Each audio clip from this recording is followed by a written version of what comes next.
That's true. Yeah, yeah.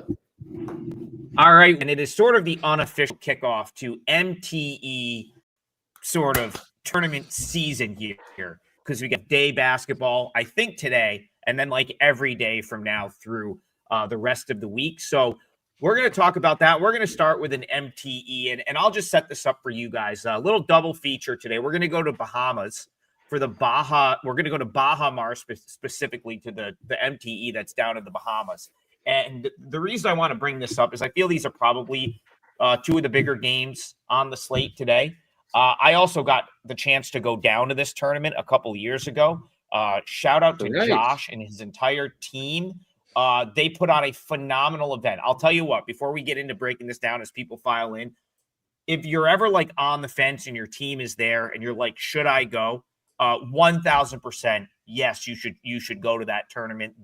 The fan experience is phenomenal. You're right next to the court. The access that you get at that tournament for like the general fan is just incredible. So highly, highly recommend making the trip to Bahamas if you ever get the chance to go to that Baja Mar Invitational. It is A+ endorsement from Trig. And Trig. It's much better than hanging out with your family on Thanksgiving. So not your family in particular. I'm saying about families in general, right? I mean, who wouldn't want to go down to the Bahamas for Thanksgiving instead of spending time with their family? Hi, Mom and Dad. How are you? But the thing is, Brian, the nice thing is it's the week before Thanksgiving always. So this one doesn't even fall That's on a good point. Thanksgiving. Yes. That's a good point. I'm confused where I am, to be honest with you. But you get to do both.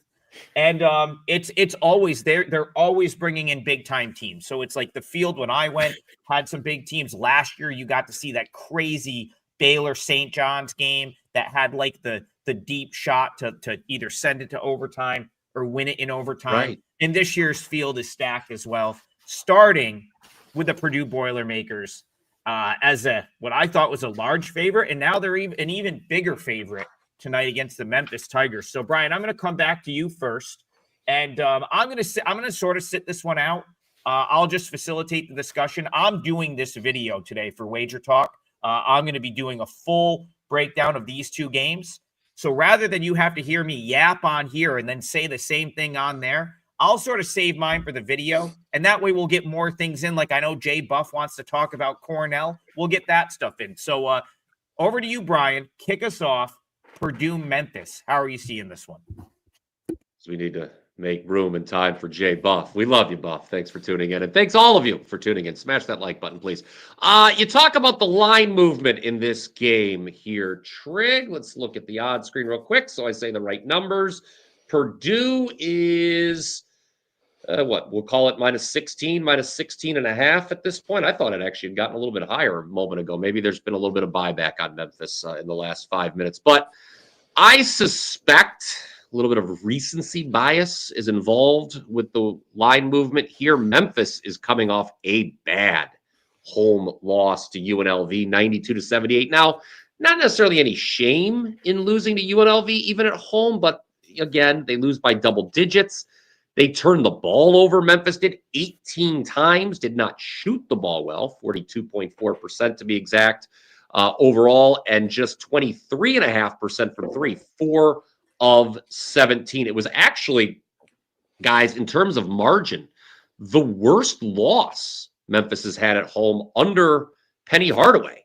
So part of me kind of thinks if this number keeps climbing, it's buy low time on Memphis. I don't know, Rob. What do you think with that? That's just my natural instinct when I see a team off a loss like that and the line moving the way it is. Well, let's start with our coach's quote portion of the show, guys. And this one will come from Penny Hardaway. Talking about something we've talked about now for almost 3 full weeks. It describes many teams across the country, but it's trying to put together a roster that's entirely brand new. Here's what he's got to say about that. Obviously, this is very tough for me because we haven't been in this position this early in the season before. It's the byproduct of having a new team, and I'm trying, along with the staff, to go to war every day and find 5 guys, find 7 guys, find 8 guys that can just run through a wall and just fight. We're still trying to figure that out right now. So the evaluation process, the experimentation process, as I like to say, is, undergoing for Memphis. And it's a tough team to go up against when you don't even know who your top 8 are in the rotation.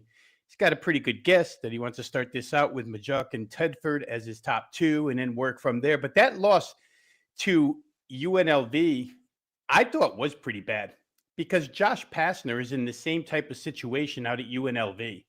And they walked into Memphis and just pretty much destroyed that team, made them play fast. Memphis likes to play fast, couldn't do what they like to do. So not a good sign. Purdue won't force a lot of pressure.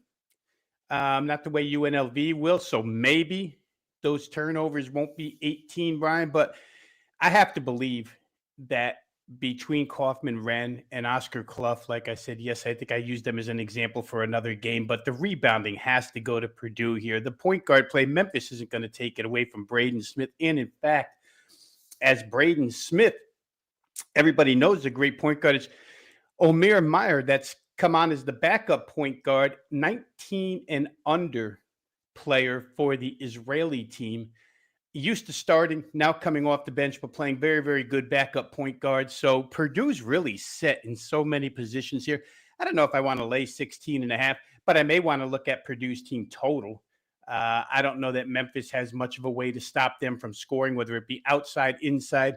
Purdue doesn't transition, but they don't have to really because they're so efficient offensively. Quick look here if we can get a firm number on team totals so I can see where we're at. It looks like 87.5 for Purdue. The only thing I would say is, you're in the Bahamas, different setting, different rims, maybe not. Maybe Purdue's up by so much that they don't have to get to 88. But if I had to play this game, I might look that direction, Purdue team total over. Just don't know that Memphis knows exactly what they're doing yet, as the head coach stated. Yeah, you talk about efficiency on offense there, Rob, for Purdue. Well, there is a grand total of 0 teams more efficient on the offensive end than Purdue. They are number 1 right now in offensive rating over at Ken Palm. I saw some people talking about analytics sites in the chat, so there's that. Purdue's not going to turn. I think you mentioned this, Rob.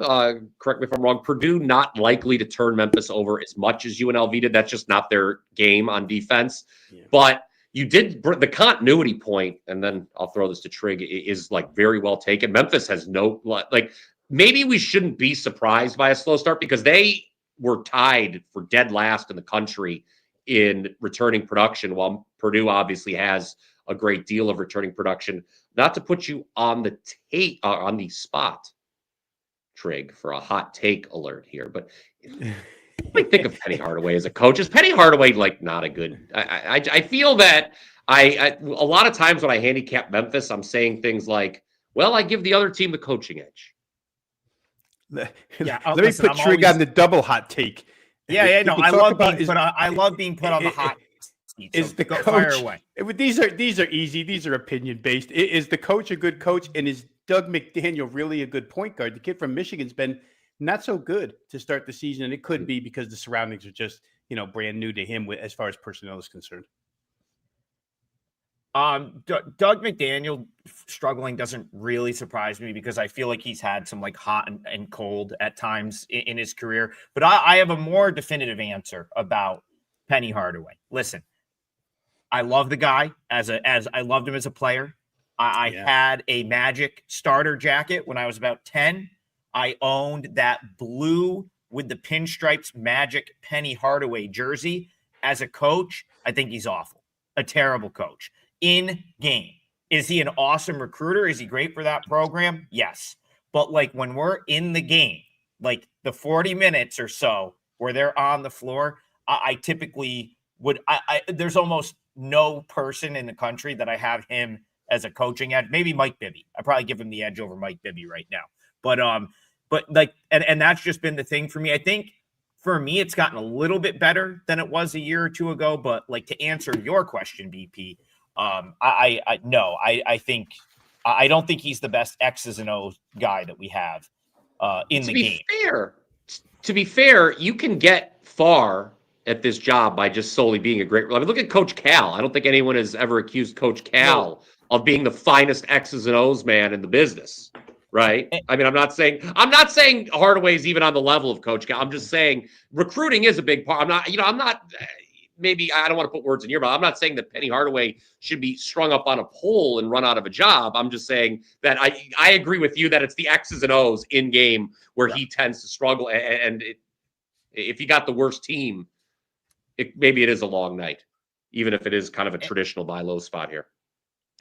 I would almost argue it matters even less now than it ever has, because when you're college basketball at the high level, the coach it has so much other stuff to worry about at this point than just X's and O's. If you just want to worry about X's and O's and be a coach, you got to go coach in the Patriot League or the Ivy or someplace that doesn't have extreme roster turnover, NIL, players getting paid. Like that's so really Hardaway's better off than a lot of other people in his position right now. It's just you get in between the lines, you might get out schemed a little bit if you're Memphis. But hey, that's just something you deal with. I want to just throw this question up real quick as we transition to the other game, because I will answer it.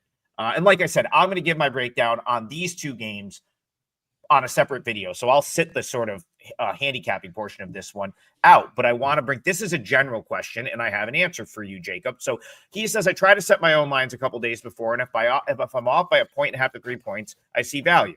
Yeah, that's like pretty much handicapping 101. I agree with that. He says, I'm off by more than 3 points, I consider it a bad read. If I'm off by less, I see no value. So I don't think it's like a bad read if you're necessarily off by more than that. And I'll just give an example I'll use the Purdue game and Memphis as an example. I do this as well. I make my initial number like a day or two before, and then I don't look at it. And I don't even look at it when they open unless it's a spot I have had circled and I know it's something I'm going to for sure want to attack. I won't look at it when they open because I don't want to be stuck like with like 10 plays just based on where numbers open. Right. So that's why I don't do that. I have Purdue minus 19.5 here. Oh, so that would have represented a fairly substantial quote unquote edge based on the opener of 13. But I didn't play it. It doesn't mean I still don't like the Purdue side. I do see what you're saying where it's like, man, like that open 13, I was way over here at 19.5.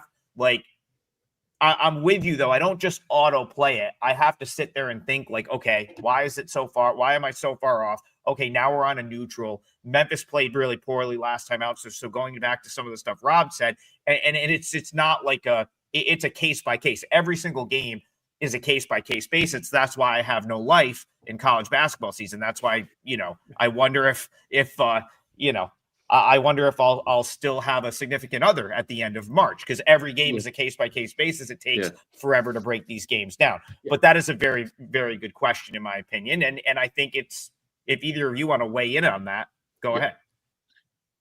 So I made the number 15 for this game. So I thought it opened. There was a little bit of value. I wasn't as way off as you were. I will begrudgingly give our friend Jay Buff a shout here. I threw this comment on the chat because I really agree with what he's saying, especially early in the season. And this is true for college football as well. There are times where your line could be way off. Case in point, last night, right after we clicked stop recording on this show, I asked Trigger Rob, I said, what in the hell is up with this Michigan Middle Tennessee number? It just keeps going up and up. Yesterday, I was way off. I was several points off from the opener. It kept going up, and I wound up making Middle Tennessee a play last night. Now, it was one of those situations where, after a good first half, you kind of have to hold on to your butt cheeks there a little bit. In the second, we covered, basically, but basically because of the line move. But still, you're going. There are, I will say, to the initial comment there, there's going to be times this first, I don't know, through December, I would say, Trig, that where your number could be way off. It gets less and less as December, as we get closer to Christmas. I remember sitting with you in the Encore a couple of years ago in lovely Boston, Massachusetts, and saying, I'm like, my number on BYU is off I'm always like 5 points higher than the mark on this BYU team. And I just kept betting them and kept winning. Well, you were right. You were right. Yeah. You were right about that one for sure. Yeah. I feel like you cashed like 6 bets in a row.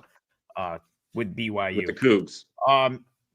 I am severely unorganized today, as you can tell. I got notes all over my desk. We had my $300 a session dog trainer here. Should I write 1456 unorganized on the timestamps? Is that what we should do? Yeah. Rob, No, did you have anything on the power ratings discussion, Rob?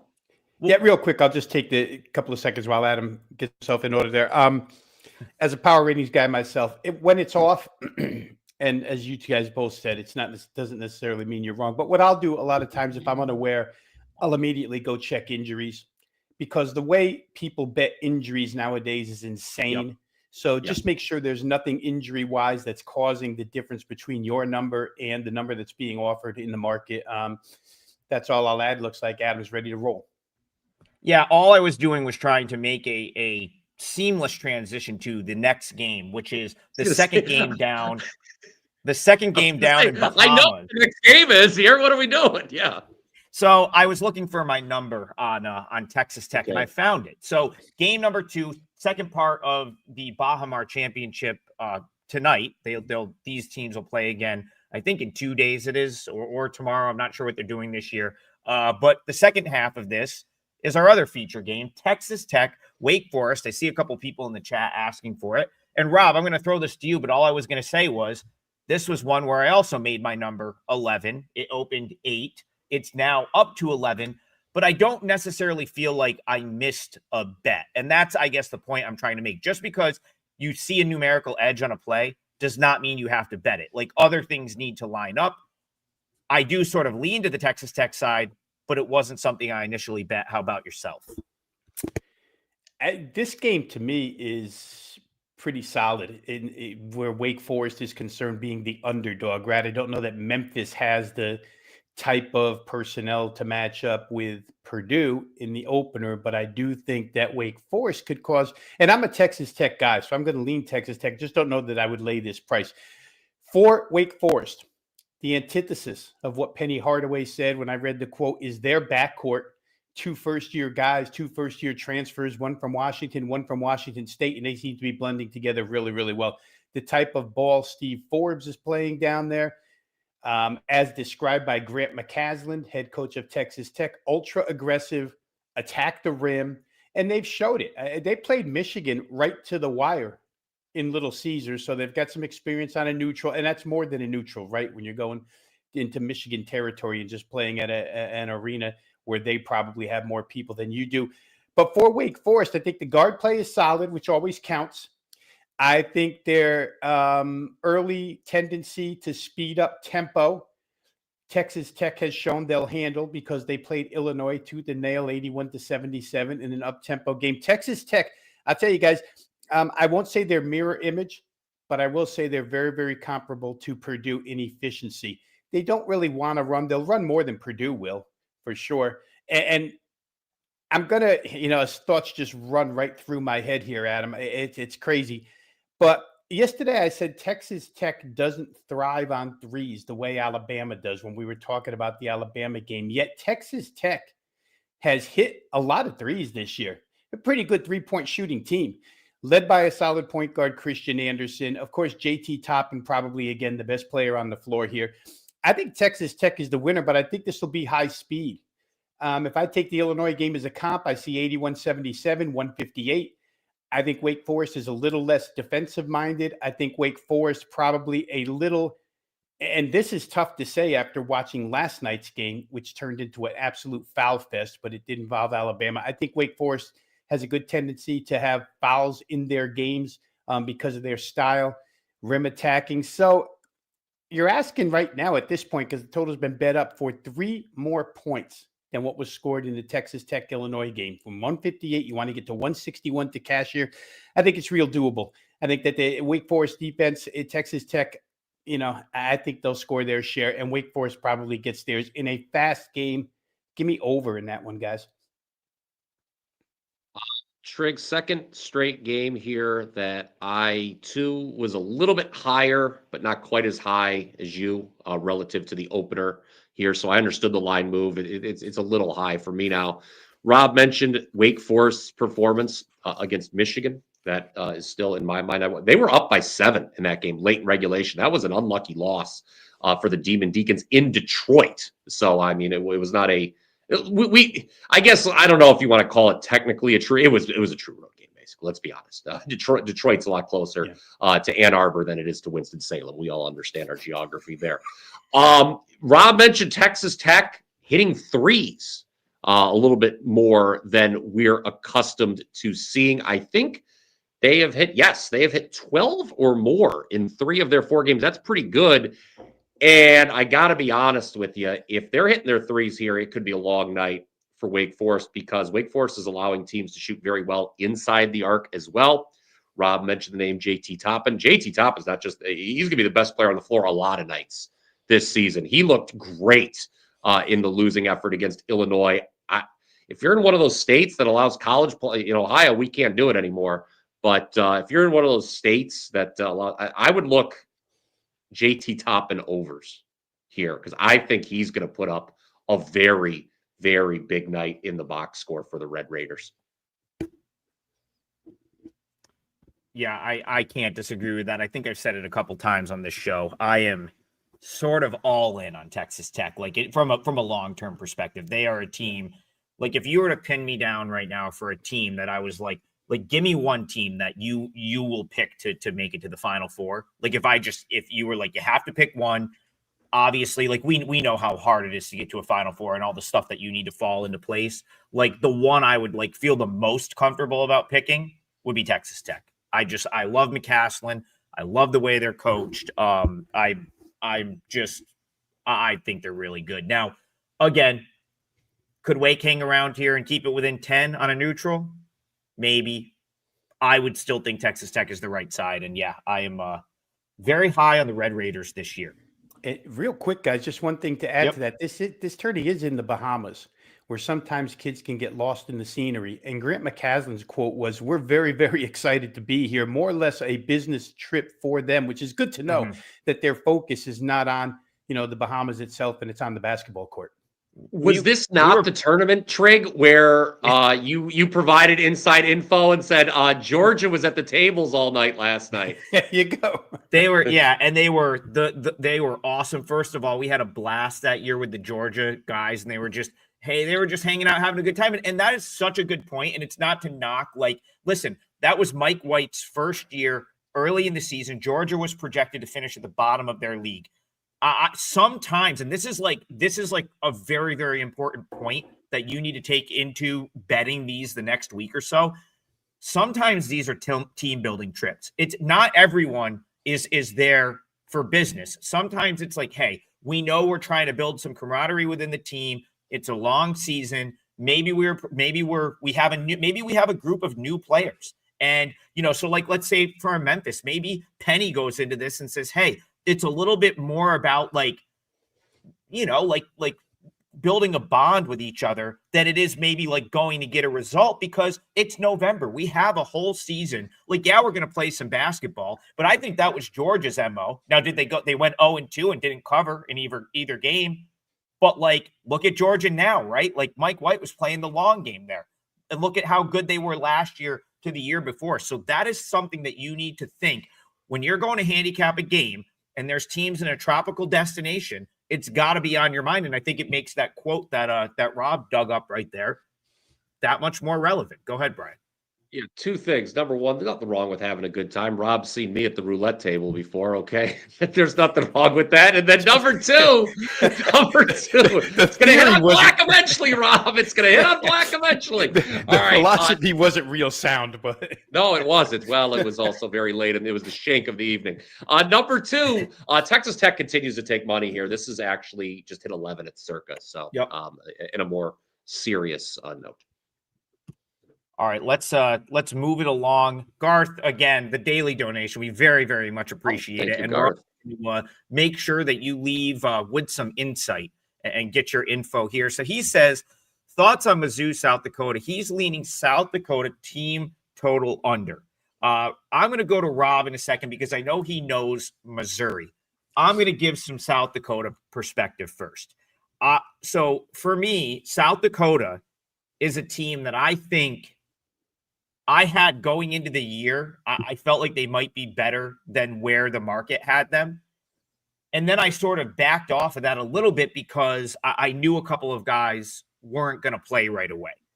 Now, one of those guys that didn't play in the opener still hasn't played. That's Josiah Dotzler. I hope I'm saying that correct. I butcher names on this show regularly, but yeah, Josiah Dotzler, I had as who would be like the best player on this team. When I look at player ratings, I look at the rosters, I said, okay, he's probably their highest rated player this year. So part of the reason I sort of pumped the brakes on South Dakota earlier in the season is because he was out and there was another guy out who I think has returned to this point. I don't know what his status is because it is difficult to get injury info on some of these schools.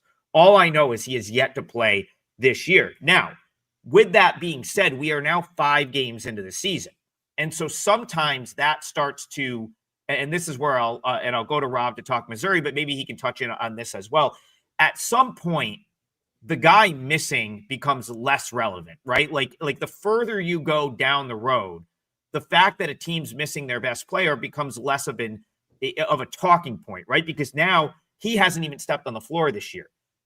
We're 3 weeks into the season. Like what South Dakota is right now is what they are. Like him being hurt doesn't matter anymore. Now, if they get him back at some point, that would represent a nice boost to them. But I just don't think him being out is a huge deal. And that actually, like, so that makes me a little bit higher than market on South Dakota still, because recently 15-point win over Southern Indiana in a game that, they covered. I think they were a 7.5-point favorite. And then last time out, they knocked off Western Michigan, who's a team from the MAC, what would be considered a bigger conference than their conference. So I like what I've seen about them. But I feel like I've been a little bit wrong on Missouri this year, and Missouri might be better than I thought. So I'll kick it to Rob for the Missouri perspective and also the totals perspective for Garth. Yeah, first off, where Garth is concerned, I wouldn't disagree here because this game is liable to take on track meet status where Missouri is a 28.5-point favorite. It really doesn't matter if they allow 73 points to South Dakota. It really doesn't. They probably push 100 here. I'm just going to go back at him because we did talk about it a couple of, I don't know, it's probably more than a couple of days ago now, but remember Nico Medved brought his Minnesota team in here, and that game was close for about, 18 minutes in the first half, maybe even at halftime it was still, but Missouri busted that thing open, and I mean the floodgates kept coming, 83-60 final. Mizzou has been fantastic shooting the basketball so far this season. Again, we did this show that day. This reminds me, and I'm sitting here, best player on Missouri for a couple of years now. And I'm pretty sure if I go back to tape, I kept saying Mike Mitchell, who used to be a basketball player. It's Mark Mitchell for Mizzou, for those who wanted to correct me on that. Mark Mitchell, obviously, like we said about Toppin, Mitchell probably the best player on the floor here. But the guards, the shooting, Dennis Gates, Brian, you'll remember back at Cleveland State, Dennis Gates had some pretty good teams. And when he can get them to play his style, which I think this is, and last year's team and the year before were pretty good too, but I think this is the closest to what he wants out of a basketball team this year.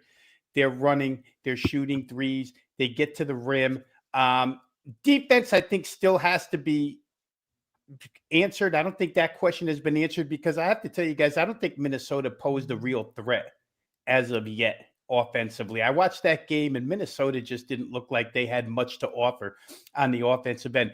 So again, to Garth's point, I think 73 is very doable by South Dakota. They're going to run, they're going to score. Missouri's going to score theirs too. The question for me becomes, do I think it's going to get over 173? Do I think we wind up in a 99-76 territory, something like that, to get yourself over? I'm not really positive on that yet. Don't want to lay 28.5.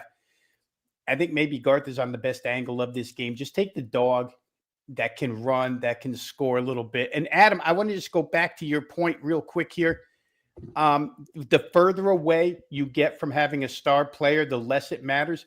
And then I think if it really gets far away and then he returns, it matters, but maybe not from a positive perspective, because to get it fit in and become cohesive right away, just jumping back into the lineup, sometimes it doesn't work right away. It takes 2 or 3 games. So we'll see how South Dakota's roster goes forward. But I would say, Garth, I'd be on your side. South Dakota over 72.5. You talk about Dennis Gates in his final days with Cleveland State, Rob. I was actually at Dennis Gates's final home game for Cleveland State. Yeah. And Trig will get a laugh out of this because there was a scoreboard malfunction at the Wolstein Center, the lovely Bert and Iris Wolstein Center. And me and my buddy, we were looking at Dennis Gates as this scoreboard failure was happening. It was really embarrassing. They had the PA guy calling the score out for the last 10 minutes of the game. It was like a middle school game. And you could just look at Dennis Gates's face, and he was looking up at the ceiling, and he was like, I am leaving this program as soon as someone will offer me a lot of money to go elsewhere. And that was Missouri that picked up. I think Dennis Gates is a great coach. Cleveland State was lucky to have him. But yeah, I thought it was kind of a funny anecdote. Gates' final home game at Cleveland State. He's like, I got to get out of here, man. We can't even get a real scoreboard at this place. The scoreboard's bad. Anyone who's been to the Wolstein Center in Cleveland knows it's a high school scoreboard anyway. And the fact that it malfunctioned was kind of embarrassing, really, quite frankly, for the program. So he left. My thought on this game here, Gates' current team, Missouri, taking on. I thought the number was too high when I looked at it. I think this number's too high. South Dakota can score. Rob kind of alluded to that. They are a team. Now they're kind of a middle of the road Summit League team. Trig, correct me if I'm wrong there on the preseason projections, but we know they can score. So far, they're averaging 89 points per game. They've got 8 guys averaging at least or close to 7 per game. So you talk about maybe some guys being out. Well, they've got a lot of guys contributing here, do the Coyotes. And I just think this number seems a little high. The total is an interesting handicap just because you've got 2 teams that obviously can, put it in the basket. But South Dakota's actually 4-0 to the under this year in their line games, but which speaks to how high these totals have been. This is obviously a very high total as well. So I really got nothing as far as the total is concerned, but I did think this spread was a touch high for Mizzou. Yeah, very slight numerical edge for me to South Dakota State. And in the context of the Summit League, I do think they are undervalued. So do with that what you will. Jay Buff coming through. Gifted 10 WagerTalk memberships. Thank you for that. That is incredible. And we're going to I know he's headed to Ithaca tonight. Hopefully you get there early. Go down to the Commons, hit Ithaca Ale House. It's a great spot down in the Commons there. But what he's going to be in town for is Colgate Cornell. And we got to help him find a winner here on this one. I wish so. I'll set this up for you guys because I have some intel here. It's not really leading me toward a pick, but maybe it'll help. Maybe it puts Rob on a totals angle here because. So I know, Rob, that you like to look at coaches that like there's a different coach and now it's like maybe a different scheme from the prior year. Well, sometimes there is a player that totally changes the way a team likes to play. And that's what Colgate has had the last couple of years. So Colgate had a center by the name of Jeff Woodward the past couple of years who was a 6'11", like plotting big. Really, really slowed things down. There was no way around it. Like if he was on the floor, Colgate had to accommodate him. They had to slow the game down. But when you're in the Patriot League, if a 6'11" guy wants to play on your team, like you're going to make sure that work. Like you're just going to have to work that in because it's not every day that a team like Colgate gets a 6'11" center that has a little touch around the rim and can score points. So the reason I bring that up and the reason I'll sort of kick it to Rob here to give us a totals perspective, he's not on the team anymore. And what I saw on Monday night against Siena was a Colgate defense that was flying around the floor, so much more athletic than they were in the last couple of years because the year before it was Keegan Records and they were big. Now Colgate's a little bit smaller. They're much more athletic. The 1-3-1 zone that Matt Langle likes to play is much more effective. They're athletes. They can guard. The reason that matters here is you have Cornell is just going to run up and down the floor. You have to be athletic to be able to guard that team. And so Langle will extend that 1-3-1 zone a little bit. It's crazy to say it, but like this may be too many points for an over. Like this game might go under just based on the fact that Colgate might be equipped to handle Cornell's pace. And I'll tell you this about Cornell because I caught that Army game yesterday. this is a sloppy this is like Timu Cornell a little bit. Like it's like the Timu version of the Brian Earl Cornell teams, where it's just they're just not as good. They're not as crisp. They don't finish as well. They're not as good as scorers. I don't know, Rob. What do you think? It's not probably not what Jay Buff wants to hear being in attendance. Brian, if Brian Power were going to this game, he'd be all over it. I kind of think this one goes under. It's a huge number. It's the way the market sees it early on, Adam. We see about a 3-point move downward here, 65 down to 162. Cornell, obviously, pace is a big thing. 9th in the country in seconds per possession, and certainly shooting the ball real well. But the defensive aspects for Colgate, well taken. If you're forcing people to shoot tougher shots than they're accustomed to, and it's not, again, I've used this term a lot, but in fast-paced games, broken floor, open floor usually leads to open threes. We saw it a lot last night in the Alabama game. Guys got the ball, they run to the ball defensively, one quick pass on the break, and that guy's standing wide open for three. It happens a lot. But if Colgate's capable of getting back and defending and slowing that stuff down, then maybe they stop Cornell from scoring. The thing is, Cornell's relentless. They won't stop running at you. And the other side of the coin is, guys, Colgate could be a play here because Cornell just refuses to play defense. So you've got the antithesis on the other side.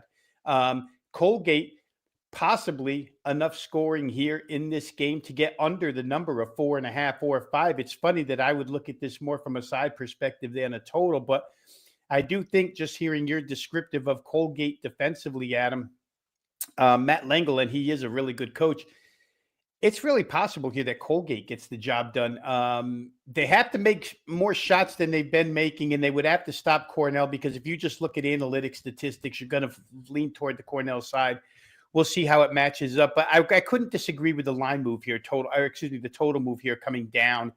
After all, Cornell against Army 159. I will say this, one last thing. Colgate pulled Drexel into a 90-83 game, and Drexel has not wanted to run for years. That's one of the slowest teams perennially in college basketball. So that game went 90-83. Colgate got to 90 in that one. I know it's an interesting handicap here, but perhaps Colgate plus points is a good look. I'm with you, Rob. That's how I would look at it. My number came out, I think I was like at 4.5 or something. So I didn't show like a huge edge off the opener of 4. But I'll point this out. Cornell, basically like every game, the last few games, has taken money at some point throughout the day. The move on the Cornell number against Army was like 5 points, and they didn't cover it. And oftentimes these groups that will move lines will come back to that team the next time around. So like, let's say Cornell gets popped at some point and suddenly that's up to 6.5 or 7. I would 1000% punch back with Colgate if I was getting like a drastically better number. Seth says he likes the under. Listen, like I want to point out that like the total in this game being 162 down from 165, like even if you get the pace, like you still have to be pretty efficient offensively to get 162, even in a fast-paced game. And that's where I question either team being good enough offensively to be efficient enough to get to 162. That's why I lean a little bit toward the under right there. Oh, okay, we are rolling along, but we have not touched on a parlay leg yet.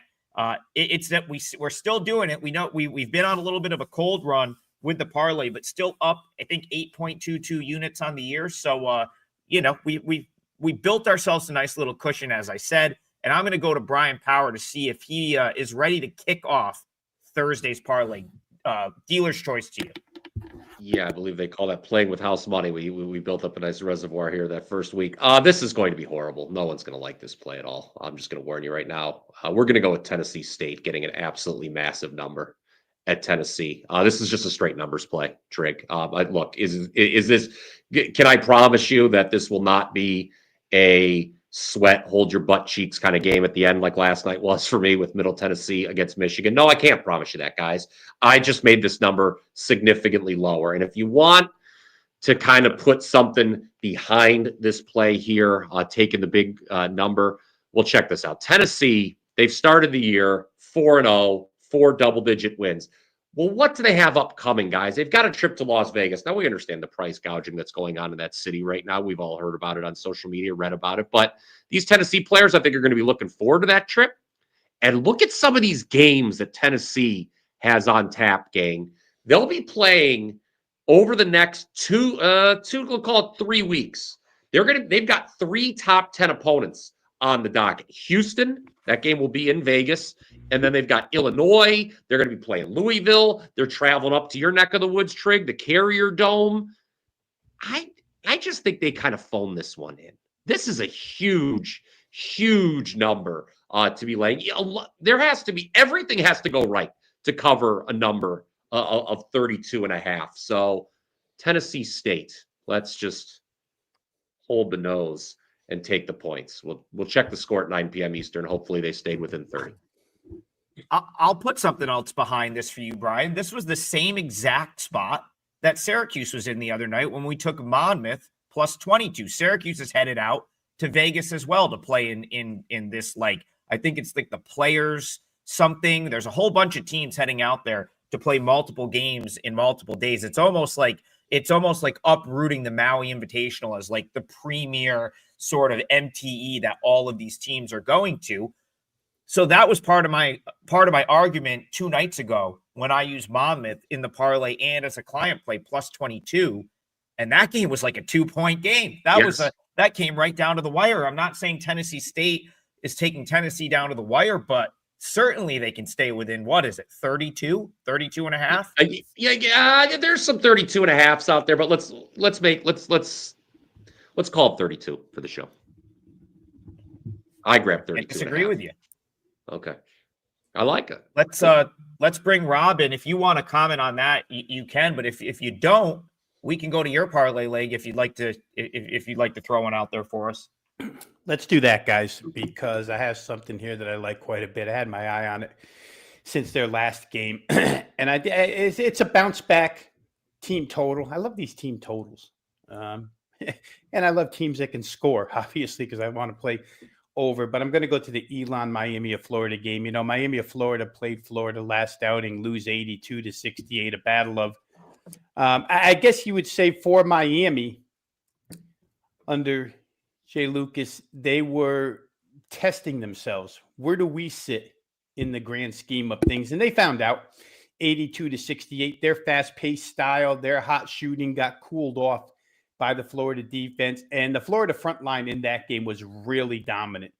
But they're going to play Elon here, who doesn't play a heck of a lot of defense, a team that Miami can force tempo with, a team that Miami can dictate how things are playing, the team that Miami can score against. The number here didn't seem overwhelming to me. I'll get the current. I'm showing 91.5. I think in fact, it's been bet up now, guys. It was 90.5. Now it's 91.5. And maybe on the rise a little bit. So I would say if you're following our lead here on these games, probably want to get Miami's team total now. But 91.5, I was looking more like in the 94 range. Didn't get there. They may get 100 tonight because of what happened. It's a step down in defensive class. What you saw against Florida, and especially against penetrating that front line, you're not going to see here against Elon. And secondly, Florida can do what Miami does best as far as tempo is concerned and do it better. And they showed it. So for me, I think in a bounce back game and a step down in class, a team that wants to play a lot of offense, a team that's on their home floor here, I'm going to take Miami team total up and over 91.5.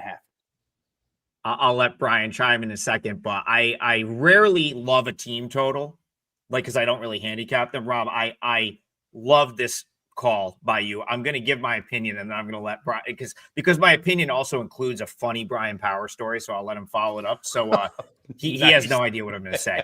But don't, and I'm very nervous. There's a lot of funny Brian Power stories out there.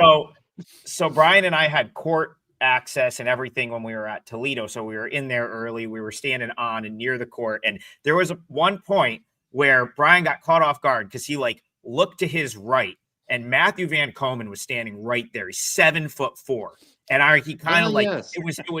It was similar to like when Prez saw Tokyo Brandon's new look for the first time when he debuted it on WagerTalk today, and his jaw just hit the floor. Like that's like Remember, we were standing Check right the by archives. Yes. We were Check the standing right archives, by the everybody. corner, and you kind of looked and you were like, "Oh my God, like that is a big dude." And the reason Yes. that applies here is Matthew Van Komen came from Elon, okay? And last year, this was he got to a bad Elon team, and what they were able to do last year was put him under the hoop and extend their zone out past the three-point line. And I know this because I was down at Elon last year, and one of their coaches kind of explained how excited they were about having this 7'4" just monster that could clean the glass, protect the rim, and they were able to get these guards out and play this very, very like high pressure type zone. Similar to the zone you're seeing Marshall play now that they have Matthew Van Komen. Why is that relevant here? Because Elon doesn't have any of those guys anymore. And they're just not nearly as competent defensively, but a lot of their numbers are still based on last year's results. So Elon's a far worse defensive team this year. And that's why I think Rob's team total over here with Miami makes all the sense in the world, because this is just not the Matthew Van Komen, Simpkins brothers, like Nick Dorn type pressure defense that Elon had last year. None of those guys are still there. So I think Rob found a good one here with Miami. Just real quick, I'll just put some numbers, some Ken Palm numbers to what we're saying here. These stories, these anecdotes, if you will. Miami's top 80 in the country, both in adjusted tempo and offensive rating. Elon, 343rd in defensive rating. That is not a recipe for a nice night at the defensive end for Elon. All right, let's move it along. We got 13 minutes left, and I kind of have an idea of what I'm going to go with in the parlay, but I'm gonna hold it for a minute. We'll see. Let's see if we can get another game in here. Actually, you know what? I'm gonna do it. Like, here's the deal: if you're getting in late, I'm actually shocked that no one asked about the day games. I thought for sure, someone would. Maybe they don't know about it, but we do have daytime basketball today. And I'm going to use one of these games in the parlay. So listen, if you get in late, like after, I think 3:00 Eastern, just play a 2-teamer with Brian and Rob's plays. And I like their plays so much. You can play it even bigger if you want to offset. You know, you just do that, because I am going to use one of my client plays here, and I'll close out the parlay with Illinois, Chicago, who they are playing High Point. And this game is part of an MTE. My brain is scrambled with where some of these games are right now, because I've been like looking at all the different ones. I believe these guys are in Daytona Beach. Yes. Yes, this is popular spring break destination in 1999.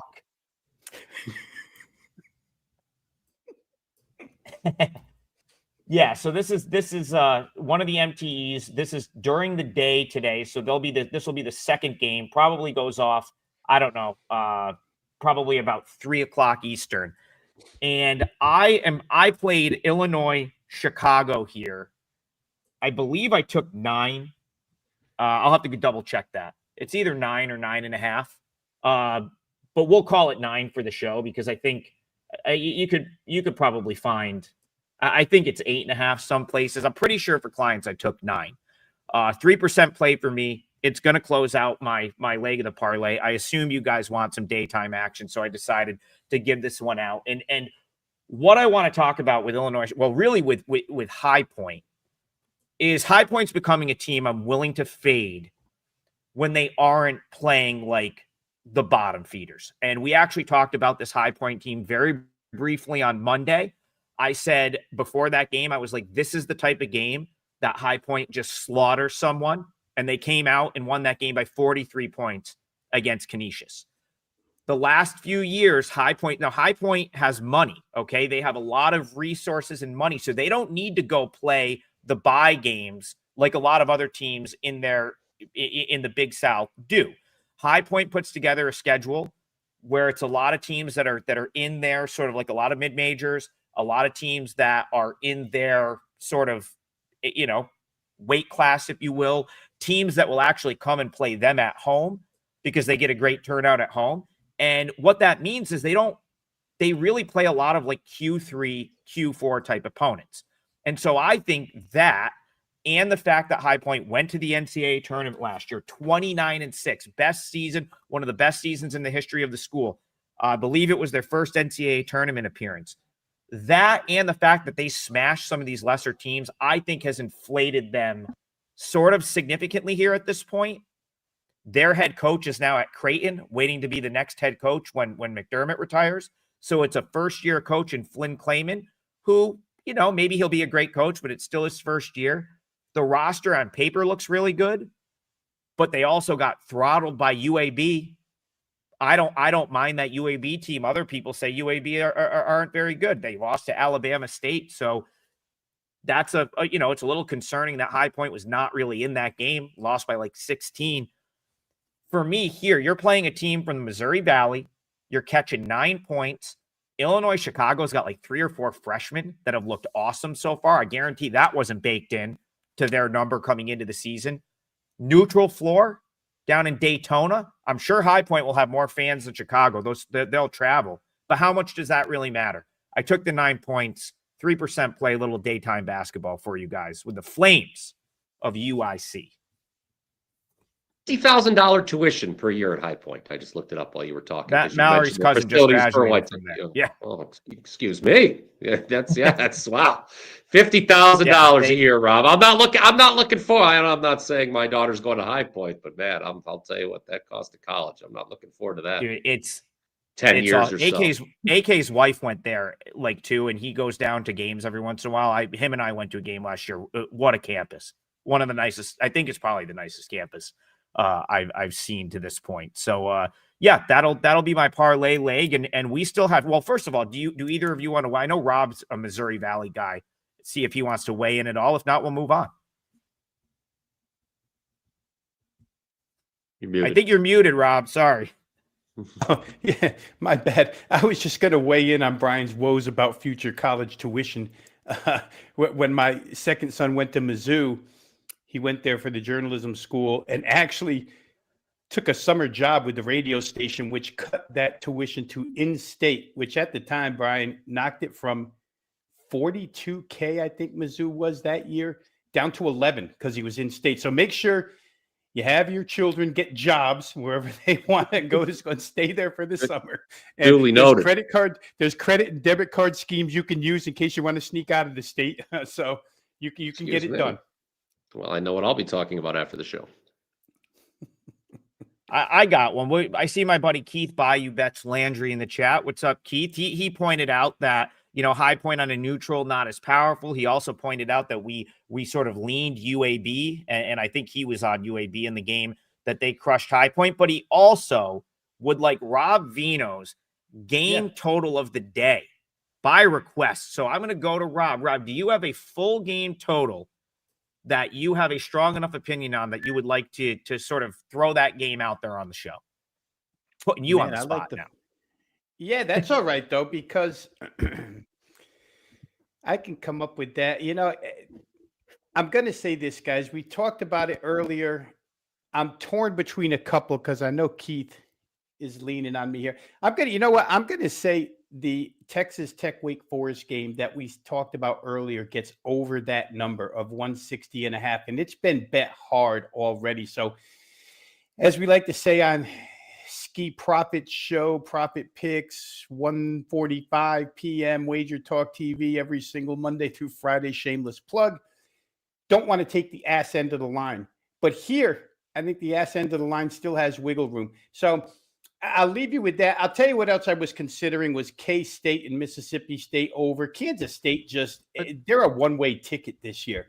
All offense, nothing more than that. So take your choice, Keith. But I think both of those semi-high-profile games or pretty high-profile games probably get their way over the total. Brian, let's go to that game. K-State, Mississippi State. Do you have an opinion there? But there was a total I wanted to throw that I was looking at as well. Again, we talk about not wanting to take the ass end of a line move in Rob's word there. Mm-hmm. Long Island and Fordham, people are betting the under like they know the score, the final of that game. And I just bring it up because my initial read was to the under. in that matchup. So I just kind of wanted to bring that to people's attention. I just want to, obviously our goal here is just to highlight spots that people could check out for themselves. So that's one I think people should look at. An under there in Long Island, Fordham. No, I will not be in the building, but I did own an FU hat in 1998, Rob, which is embarrassing. I'll stay on that game for a sec. Okay. Like I actually was just throwing I really don't have even though I have a K-State hoodie on right now, I don't have a huge opinion on that game. So I'd actually rather kind of throw my opinion out on Long Island and Fordham, because I guess if you tune into this show late and you miss my client play on Illinois Chicago and you're looking for a leg of the parlay, like the one I was actually probably gonna use in place of that would have been Fordham on the money line. And so, like, again, I haven't played this yet. I feel like I missed the number a little bit here. I think it was minus Fordham open like -1, got up to like 3. I think now it's back to 2.5, but it's something I'm sort of thinking about today. And the reason I'm thinking about Fordham as a play, not only today, but someone I want to play on in the very near future, is I think they're a lot better than what they showed to start the season. That loss to New Jersey Institute of Technology, they had another bad result, but they played Iona as good as anyone has played Iona yet. And that was a very, very competitive game. They ended up covering the number. I believe Iona kind of came back in that game and won by 5. And Fordham has a guy that I'm sure Rob will weigh in on, because he comes from the West Coast, Mike Magpaio. He was always such a good, had such good UC Riverside teams. He's someone that I expect to like come to Fordham and like just do big things. So the fact that he got off to a slow start in his first couple games, like, listen, he came across the country. He's trying to rebuild a program. I'm almost going to give him a pass there. For me, the effort from Fordham in that Iona game is enough to say, like, this team has some like betting upside. I think they win this game. I'm just a little annoyed at myself for missing the number here. It's the only reason I haven't played it yet. LIU comes off like a huge win. I think they just sort of ran James Madison out of their little building. Now they have to go to Rose Thrill, I believe is where this game is, over in the Bronx. I think it's a good spot for Fordham, and I think they're undervalued.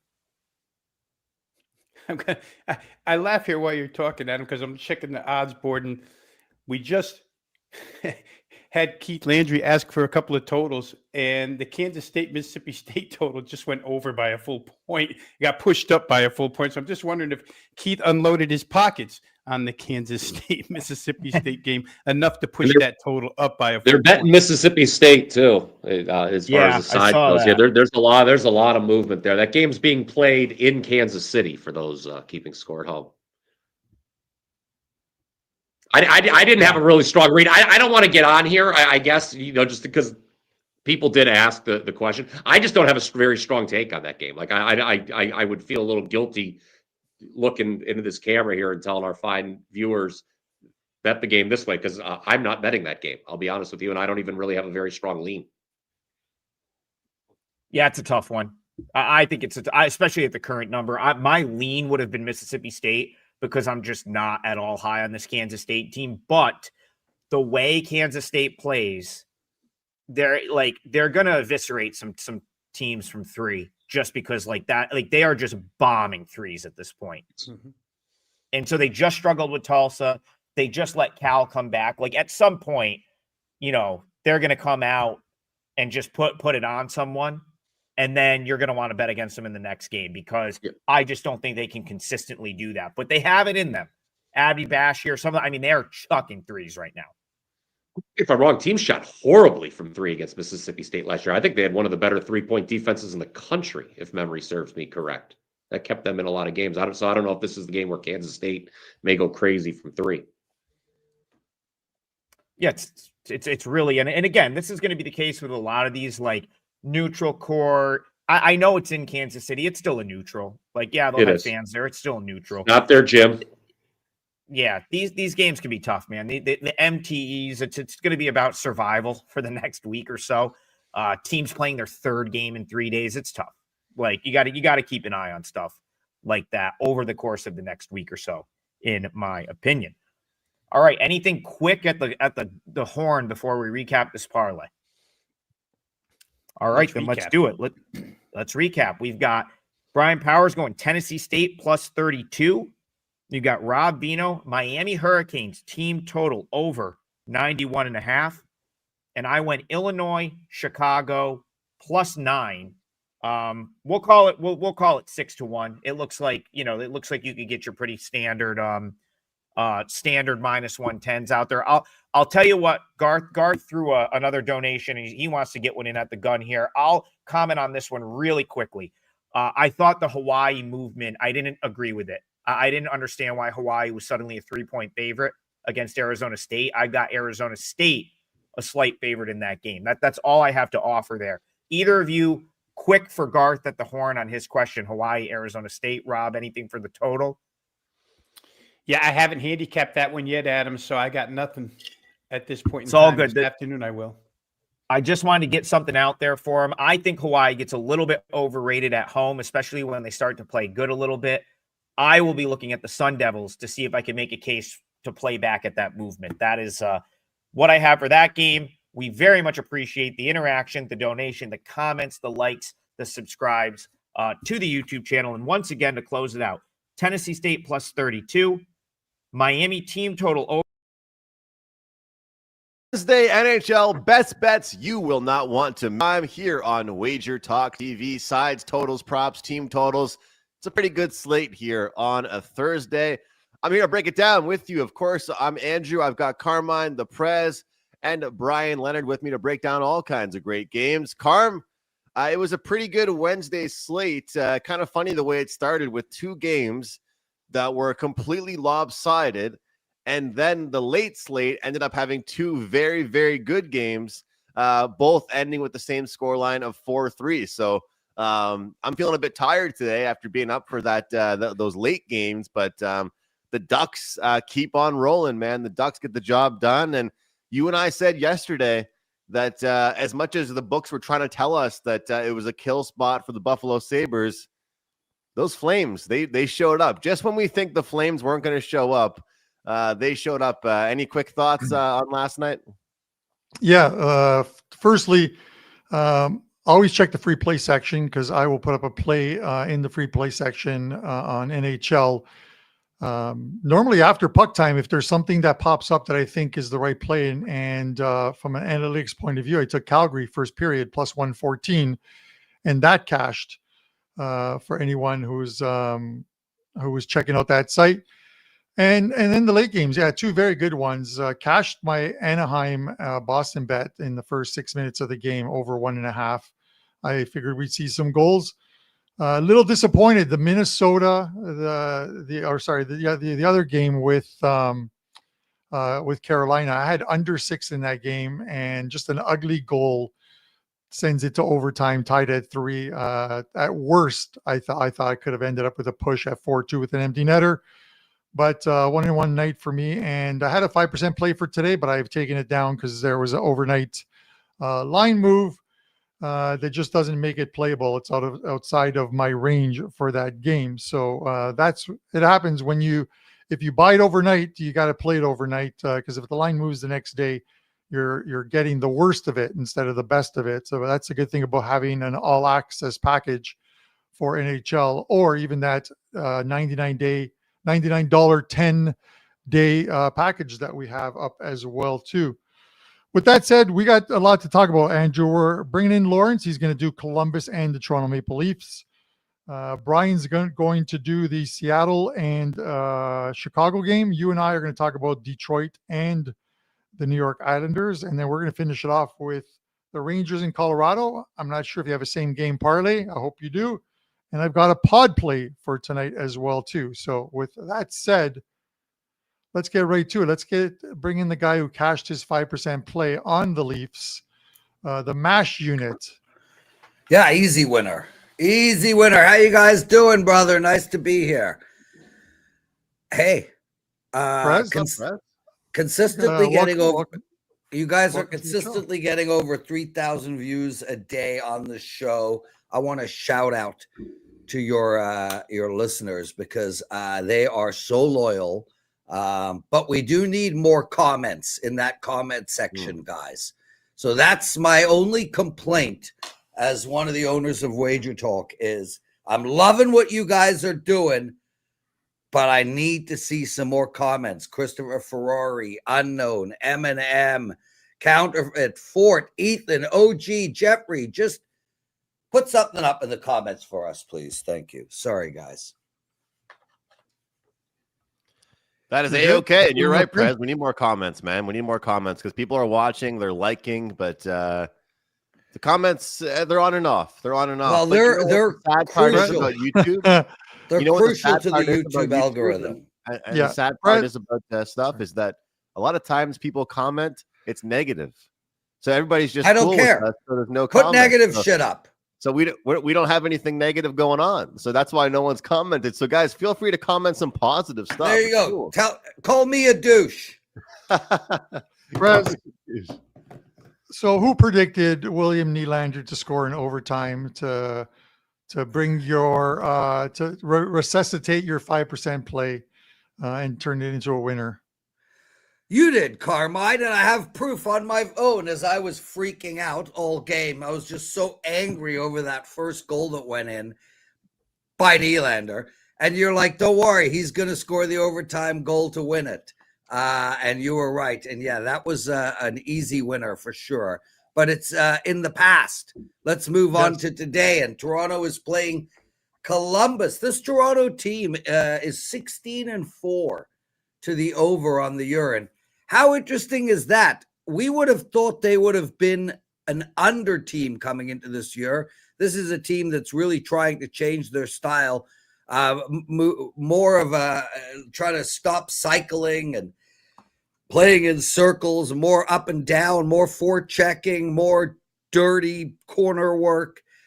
This is a team that we expected to be a very good team defensively. Same D unit as last year, same goaltending tandem as last year, and they can't seem to get out of their own way. And they went over 10 games in a row before they played Chicago, and the last two games have both been 3-2 hockey games, both playing to the under. So where am I going here? I'm going to the under, Carm and Andrew. I know that at 16-4 we should be betting overs, but I think that Toronto is going to become an under team moving forward. I think finally with Joseph Woll back, they're a little bit better settled in net.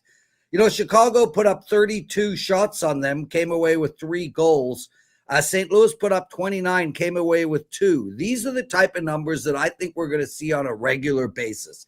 I think Toronto is going to start averaging less than 3 goals a game. And I think they're playing a Columbus team, you know, that has their moments. Every now and again, they go out and put up a 4 or 5 spot, but this is a team that also is looking to play to the under. They just put up 2 against Winnipeg, 1 against the Rangers. This is a team that has scored 1, 2, 3, 4, 5, 6 out of 8 games, 3 or less goals. I like the under here, boys, and we're getting 6.5, which is awesome. Protects us from that empty net. I also think a bet should be made on the Leafs. Now, I know I'm a homer, but I do think the Leafs are going to get their act together. They lost 5 in a row. And frankly, we're lucky to win St. Louis. I feel like that St. Louis game might propel them to a couple of victories. And this Columbus team is not very good, to say the least. This team has lost like 6 of their last 8 games. So, yeah, I'm not high on the Leafs right now, but I think this is a really good spot for them. I like the Leafs and I like the under. Hope that was an okay breakdown. Oh, the under is a client play. There you go. Well, that was awfully nice of you to give this out. These teams played just before Halloween, I think the 29th of October. Columbus winning that game 6-3. Now, the Leafs were on a great run at the time as far as over-unders go. And that was just another one that hit. The Leafs are currently 16-4 to the over, but 2 of their last 3 games have stayed under. A lot of that has to do, obviously, with the injuries to this team. Austin Matthews being out. 6.5 just seems, I think you're right here. 6.5 does seem a little high, especially given that first game was 6-3, Andrew. And we always talk about first game over, second game under. We'll see if that actually applies here. I was a little surprised that Columbus is actually taking money in this one and are favorites in this one, minus 115. I'm seeing minus 106 for the Leafs. Any thoughts on that, Prez? Well, I just told you I like the Leafs at minus 106. And any thoughts of why the number is where it is? No, it's shocking to me. Why? It's based on the injuries. That has to be the only reason. But I don't think this Columbus team is a good team, and they're 10-8-2 on the season. I think they're going to go 8-10-2 in their next, maybe even worse. So I think we're getting the Leafs at a very, very low market value.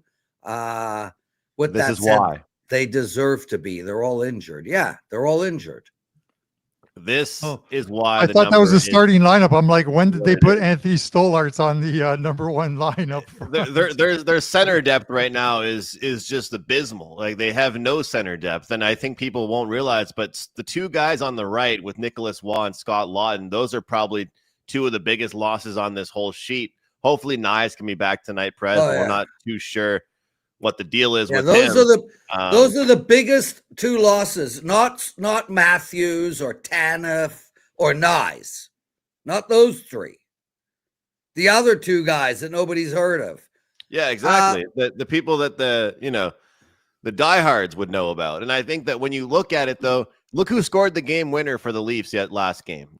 Nylander. Look who assisted it. Tavares. Yes. They're going to need somebody besides those two players to make something happen, right? Bobby like McCann for a goal. Who? Bobby McCann for a goal. Okay, I'll take that. Guys, I got to promote and run, and I apologize. I'm taping the best betting show ever in a few minutes. I really appreciate that you guys get me on a couple of times a week. I love doing the show and always will. I just want to really quickly make mention that I'm on an absolute heater, guys. I'm on a tear. I am 9-2 since Monday in all my bets. 9-2 in my bets. I'm on a huge NHL run. Huge. I got 2 customer plays up tonight. You have one of them. I'm on an 8-3 NBA run. I got an NBA play up tonight. But my NFL is my NFL parlays and ATS bets are killing it. And I have a huge ATS bet up for Sunday and a parlay for tonight. So, guys, we got a great promo up, $99 for the next 10 days of plays. Please use that on me. I'm really seeing things well, and I'm excited about the next 10 days. Anyway, Carmen, Andrew, thanks for having me on, guys. I got to run, though. Yeah, listen, good luck with the taping of the second best sports show around, because this is the best one. But we wish this you is a hockey show. And, anyway, I'm not arguing with you. Anyways, bye. Get him out of here, Dan. Get him out of here. That's it. Kind of like Jazz when he gets thrown out of the house on Fresh Prince of Bel-Air. We've tossed Prez off the show. Andrew, let's give a shout out to Keaton, or else he's going to keep repeating the same message over and over again to him, and jumbo slice of pizza to him as well too. And the other guy who D-Money, do not have a slice of pizza with pineapple on it. That is just not right. Why don't you just put a slice of watermelon on it as well too while you're at it? It's like there's certain things that don't belong on pizzas, and pineapple is one of them. I talked to, when I was in Italy, Andrew, for 2 weeks, earlier this year, I would talk to some of the really good pizza places in Naples, in Rome, and we joke around about pineapple. And they're like, if someone comes in and asks for pineapple, he goes, we just toss them out of the store. It does not belong on a pizza. It's funny.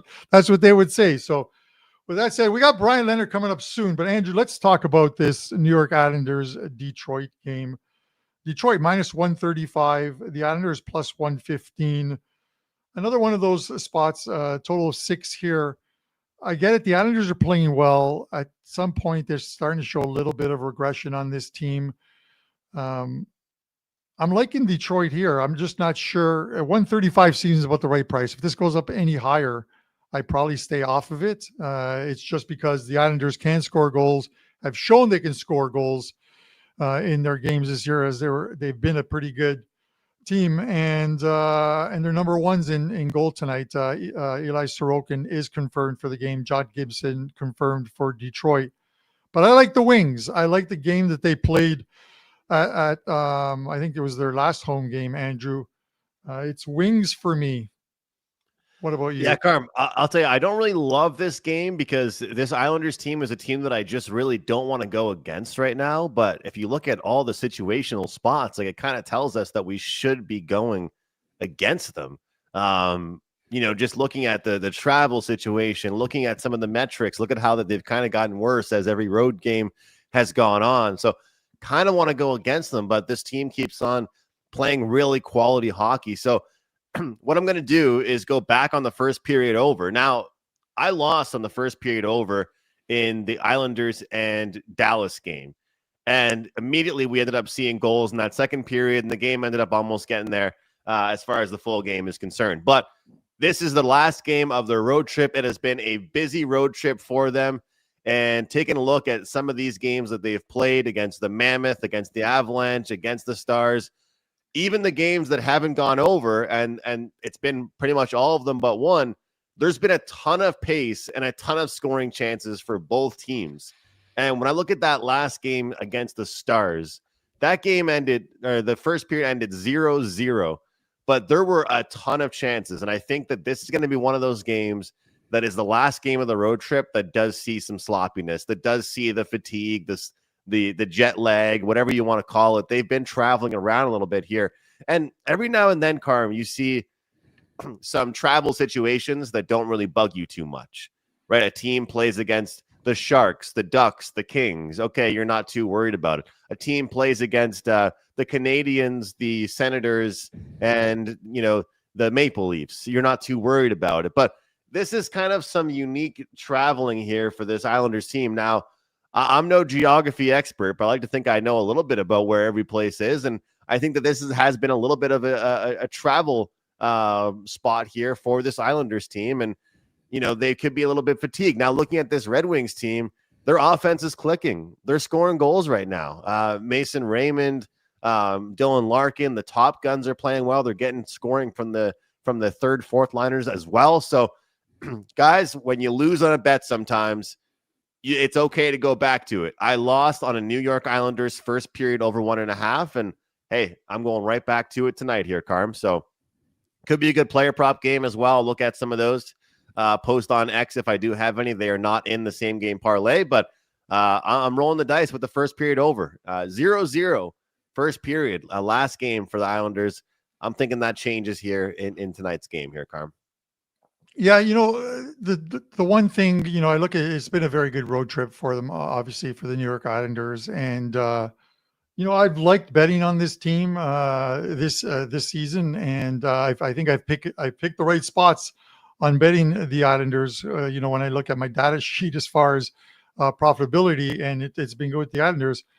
The one thing, Andrew, is, it's the end of the road trip. And you look at, despite a 5-1 record, they have allowed teams just a high XG number pretty much in every single game. I think the total across those 6 games is about 19, but you look at it, you go 5 back, and with their first one, I'm just having a quick look at it here. Okay, so last game against the Stars, 2.65. Okay, that's the lowest one on the board. 311, 327, 541, 495. At some point, their goaltending isn't going to keep those chances out. And I know it's Sorokin for them tonight, but at some point, the goals against them are going to start to go in. And that's when we sort of see that the script gets flipped, Andrew, and they go into a bit of a tailspin. Does it happen here in Detroit? Well, Detroit's 3-0-1 their last 4 games. Should probably be 4-0 their last 4 games, because they blew that lead to the Buffalo Sabres and allowed the Sabres to come back and win that game 5-4 in overtime at Little Caesars. So it's just one of the ways that I'm looking at this game and why I'm leaning Detroit's way. If Detroit can get some scoring going, they'll keep this nice little run that they have going and collecting some points. So it's the Red Wings for me. Thoughts? I don't blame you. I want to get to the window with the Red Wings as well. Just with this way the Islanders are playing, it's kind of holding me back a little bit here. But yeah, I got to give respect to the Red Wings. I think they do deserve this tag, and maybe maybe we'll see some regression from this Islanders team. Also, let me see if I'm going to do what you just did, and I'm going to try and pull something up while we're live on the show. Shooting percentage on all shot attempts. And when you look at this number, like this Islanders team, they started the season off on a really, really good note. Now in the last 10 games, they're really starting to shift back. They're at 20 now. You know, so Carm, things for them they were like top 10 to start the season out. Every single time they shot, or every third or fourth game or goal shot they put on net was scoring. It was crazy. And now things are starting to level out. And that's one stat that I look at quite a bit, guys, in the analytics department is shooting percentage on all shot attempts. And I think we're going to start to see things fade out a little bit for them. Just hopefully not in the first period, Carm. I don't mind if it's 2-0. I don't mind if it's 3-0 for the Red Wings or 2-1, but let's just cash that first period over for me. So that's all I got in this game. Shout out to my guy, NHL All-Star Bets. He went to the Canes and Wild game yesterday. We were on a video together actually a couple days ago. That is awesome, except for I will tell you, the Wild were a client play for me, and I waited until the number got higher because the money was coming in on the Canes. I got the plus 150. They blew a 2-0 lead. Carm, this team has more than one goalie now. They have Philip Gustafsson and Wallstead. Wallstead was unbelievable last night. So shout out to him for seeing that one. Yeah, it was a good game until it wasn't. Unfortunately, I was joking around this morning with Prez about that the Minnesota game. And it's like, if you saw the end of that game, obviously the Canes tied up with about a minute and 6 seconds left on the clock. The puck goes through Wallstead, and Wallstead was very good last night. Really like this goalie for Minnesota, but it goes between his legs, and it's kind of rattling around the pads, and then slowly, kind of like a curling shot, just goes over the goal line before one of the Minnesota's defensemen could sort of knock it back between his thing. If I needed that goal, because I had over 6, that thing doesn't go in. I get it. I'm giving you an opinion as a bettor, because we always look at it and we're like, oh, it is the worst puck luck ever. I should have hit it. I should have gone 2-0. I should have had a better night's sleep than I did. But yeah, 1 in 1 day. I'm not happy about it. Congrats to the overbetters. You got one that Brutal. Probably shouldn't have. Yeah, it's we talk about puck luck, and I did fall asleep eventually. All I did was have a shot of Bailey's. Speaking of a shot of Bailey's, it is time for Brian Leonard. What's up, Brian? There he is. Guys, how you doing? You're wondering how I was going to segue in with that shot of Bailey's, huh? Brian, how are things, man? Everything is great. It wouldn't be a Thursday show without Prez coming in liking the Toronto Maple Leafs and Carmine talking about how bad pineapple pizza is. Yes. And I kind of disagree. Well, I know I disagree with the pineapple pizza. I love pineapple pizza.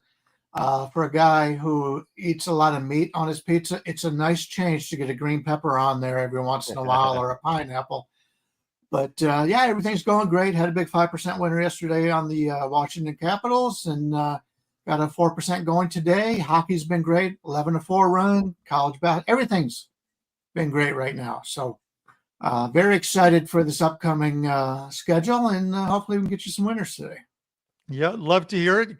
Congratulations. I didn't even know you had a 5% play. Yeah. And, What a way to bounce back, Brian. Andrew, Andrew, did you get a text message? No, my phone's not working, Brian. I guess it's long distance. You couldn't text me. I would have let you know, but I didn't decide until it was intercepted at the border. I wanted to make sure I was going to be able to keep that number, because you said, like you said, Carmine, you lost your number, and I didn't want to give out a play that people couldn't bet into. So it worked out well. And unfortunately, I'd lost my previous 5%, so I was able to get that back for people. Well, congratulations, nonetheless. And I'll just mention quickly, because he is one of our regular guests as well, too. Don Buster has a 5% play up, I believe, in the NHL tonight. So you can find that over on his page. And then we'll talk about it a little later on. But Andrew, who's been killing NFL props, has an NFL 5% play up for tonight. But Brian, you know, you look at this one. It's such an intriguing game. The Blackhawks are playing some fun hockey. It's fun to watch the Hawks play. Minus 113. Seattle's 107. The total sits here at like 5.5. And you would normally think the way some of these teams are playing that 5.5 seems a little low. But I think it's right where it should be. I think Chicago's playing better defensively. I'm not sure where you're going to go with this one, so I have no idea. But I'm loving the fact that the young kids, you know, like Celebrini and Connor Bedard now are starting to make their stamp in the NHL. They are starting to play extremely well, because I've been one of those guys that Connor Bedard, and Andrew, you know this, I've said it to you many times, Connor Bedard, it seems to be wasting away in Chicago, but that's not happening anymore. Yeah, they finally got some guys around him. I don't care what sport it is. It's not like the NBA where you can be on a bad team and put up 30, 10, and 8. Like, you need good players around you. I don't care what it is. Like, you just need to have some good players around you. So nice to have that for Bedard for sure. And the Blackhawks are more exciting. Brian, I'm going to ask you this. I know they're not comparable, and I have no clue what your play is on this game, but I said coming into the year that I thought everyone was going to be in love with the Ducks, and it's so far so good. It's worked out for everybody, and I finally jumped in on the fun last night. I was tired of missing out. Do you feel that sort of the same thing's going to start to happen to the Chicago Blackhawks in this particular situation? Like, this is opened up as a pick. Do you feel like we're going to start seeing people in love with this Blackhawks team as well? I don't think so. You know, I was on here on Tuesday, I believe was the last time I was a guest, and I used Chicago, I believe, that day, and it was a nice play for us. And, you know, once again, I'm finding value on the Chicago Blackhawks. You know, as we see a young team gaining confidence and backing it up with consistent play on the ice. And, you know, you take a look at what Chicago's done this season. They ever played with a plus 15 net scoring advantage on the season, which is actually second best in the Western Conference behind Colorado. You would sit at the bar and you would ask somebody that question, and nobody would get that right. They didn't expect it. But they've had a terrific season. They're 6-2-2 in their past 10 games, so it's not like they're fading at all right now. And, you know, the Blackhawks have played more games on the road than they have at home this year.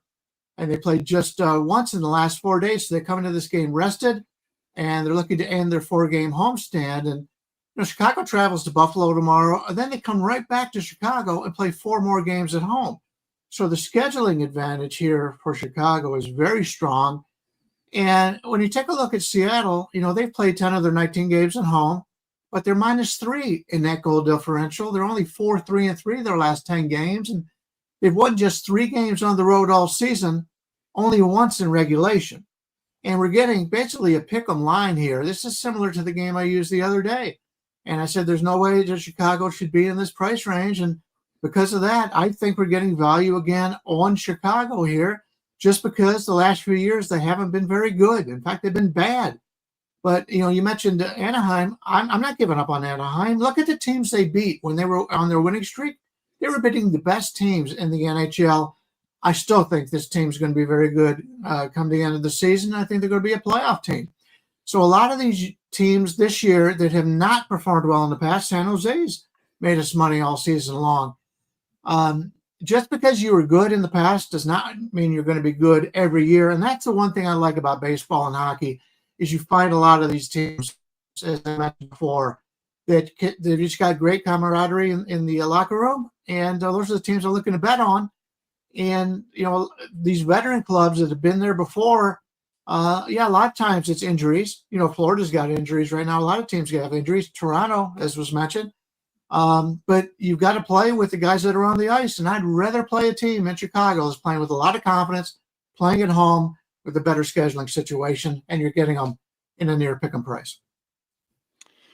Yeah, Brian, it's a little surprising to me that the price is where it is. I would have thought it's not going to be that much higher, but I would have thought overnight we'd see some movement in Chicago, and they'd probably be somewhere in that 125 range. Mm-hmm. 113. And I know a lot of guys will probably think, well, there's no real big difference between 125 and 113, but over the course of a year, if you're laying 125 instead of 113 on every single bet you make, it is tough. You have to hit at a higher percentage, a much higher percentage, to eke out the same profit than at playing the game at 113. That's why you look at NFL sides and you find books that have like 8-cent lines. That's where you want to be betting.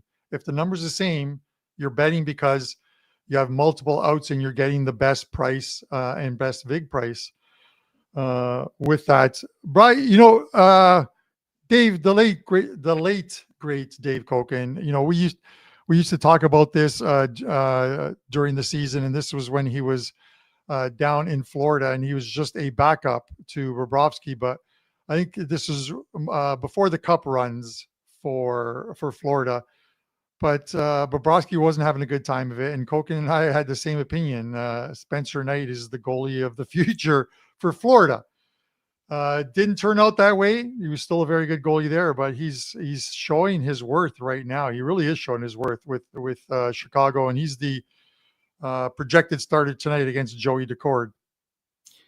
Yeah, you get a lot of guys that look great one season and terrible the next. Something clicks for them. I don't know if it's the coaching or just the experience. They've seen it enough.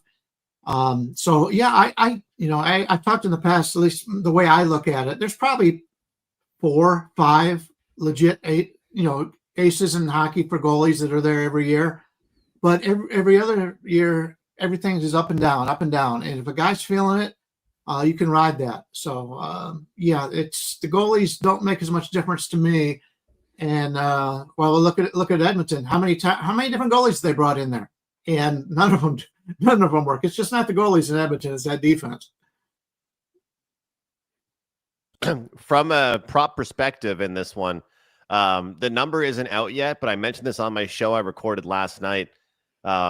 Spencer Knight has been going over on his saves at a really high clip.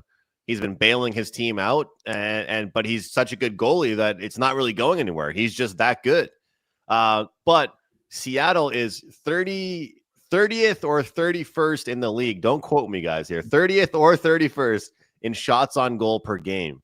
So a lot of people love betting save prop overs, but this is one that I actually isolated could be a save prop under. And I've been diving more into these props for goalies, whether it's specific goals against. Like, here's a good example. Like, there's some games where a team will have not 1, but 2 empty net goals. So if you want to take like a team total under or a team total over for a team, you can actually take a specific goalie under over this many goals allowed or this many saves.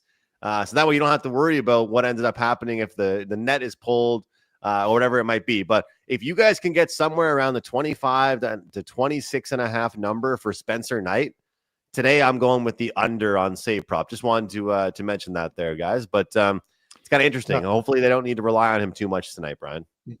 Yeah, and to someone asking, I think it was GC the third. I think that's GC the third. If it's Decord's first game back, he did miss 5 games, obviously with the injury, but he did play in that loss to the Detroit Red Wings a couple days ago. So he's had 2 days off since. That was the 18th.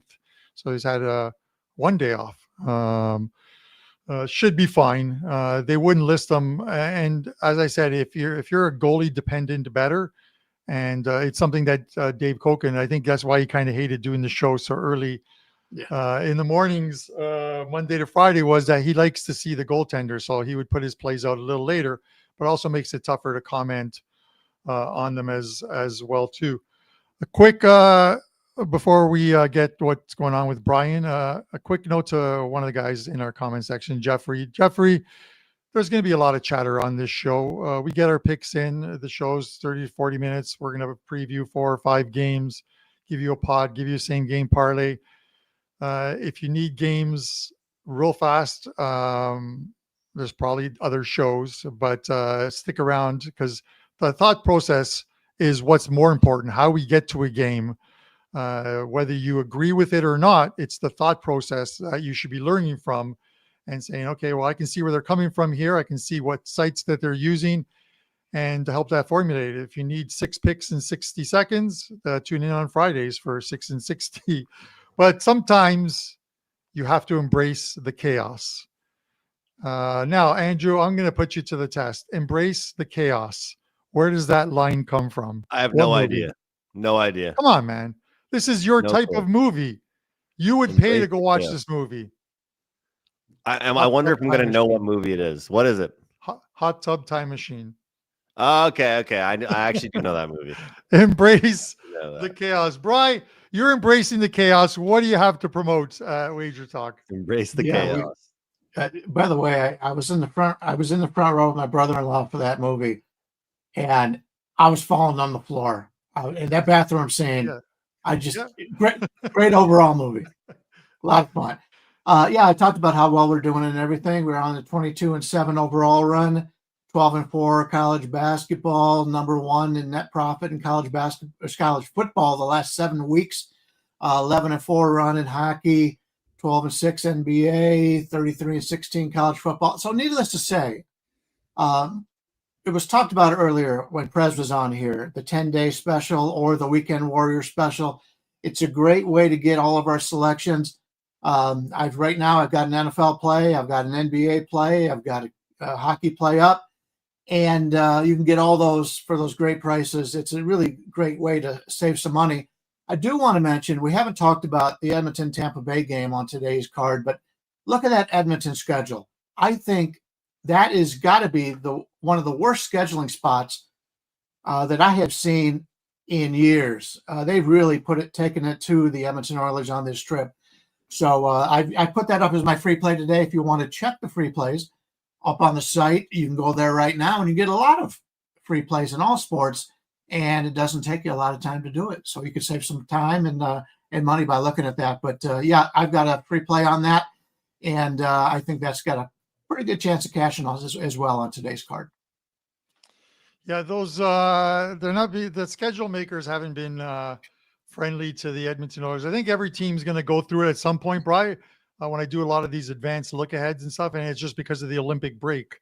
We're going to see some congested schedules. We're going to see some 3 and 4 nights, some 4 and 6 nights, some 5 and 7s. And you're like, how are these teams even lasting? You know, the 5 and 7s happen because you play a majority of the games at home. And then if you're an East Coast team, it's a quick East Coast trip, let's say New Jersey to New York type of thing through the tunnel and what have you. But yeah, there's as bettors is recognizing it. Not just looking at the odds board and saying, okay, well, I like this. Look at the situation some of these teams are in, and you can find a few little gems. So hopefully that works out. Bri, we always love having you on here, man. You have a 4% play up for tonight. We wish you the best of luck with it. Knock it out of the ballpark. And we hope to see you on more often. I appreciate it. And good luck to everyone on their 5% plays today. Andrew, you have a 5% play tonight. You and I are also going to talk the New York Rangers and Colorado. I'm going out tonight. I haven't been out in a while. It sounds like I'm the guy in the penitentiary, but I'm not. I've just been a homebody of late. I just like staying home when it's cold. You would think as a Canadian, I'm a wuss. As a Canadian, I don't want to be out in the cold. I'm the worst with it too. I hate it. Look, that's why I'm wearing this sweater today. I just got this sweater like 2 weeks ago. I never used to wear camo, and now I'm wearing this comfiest sweater I have right now. I've got the WagerTalk hoodie that Kelly in Vegas sent to me. Very appreciative of that.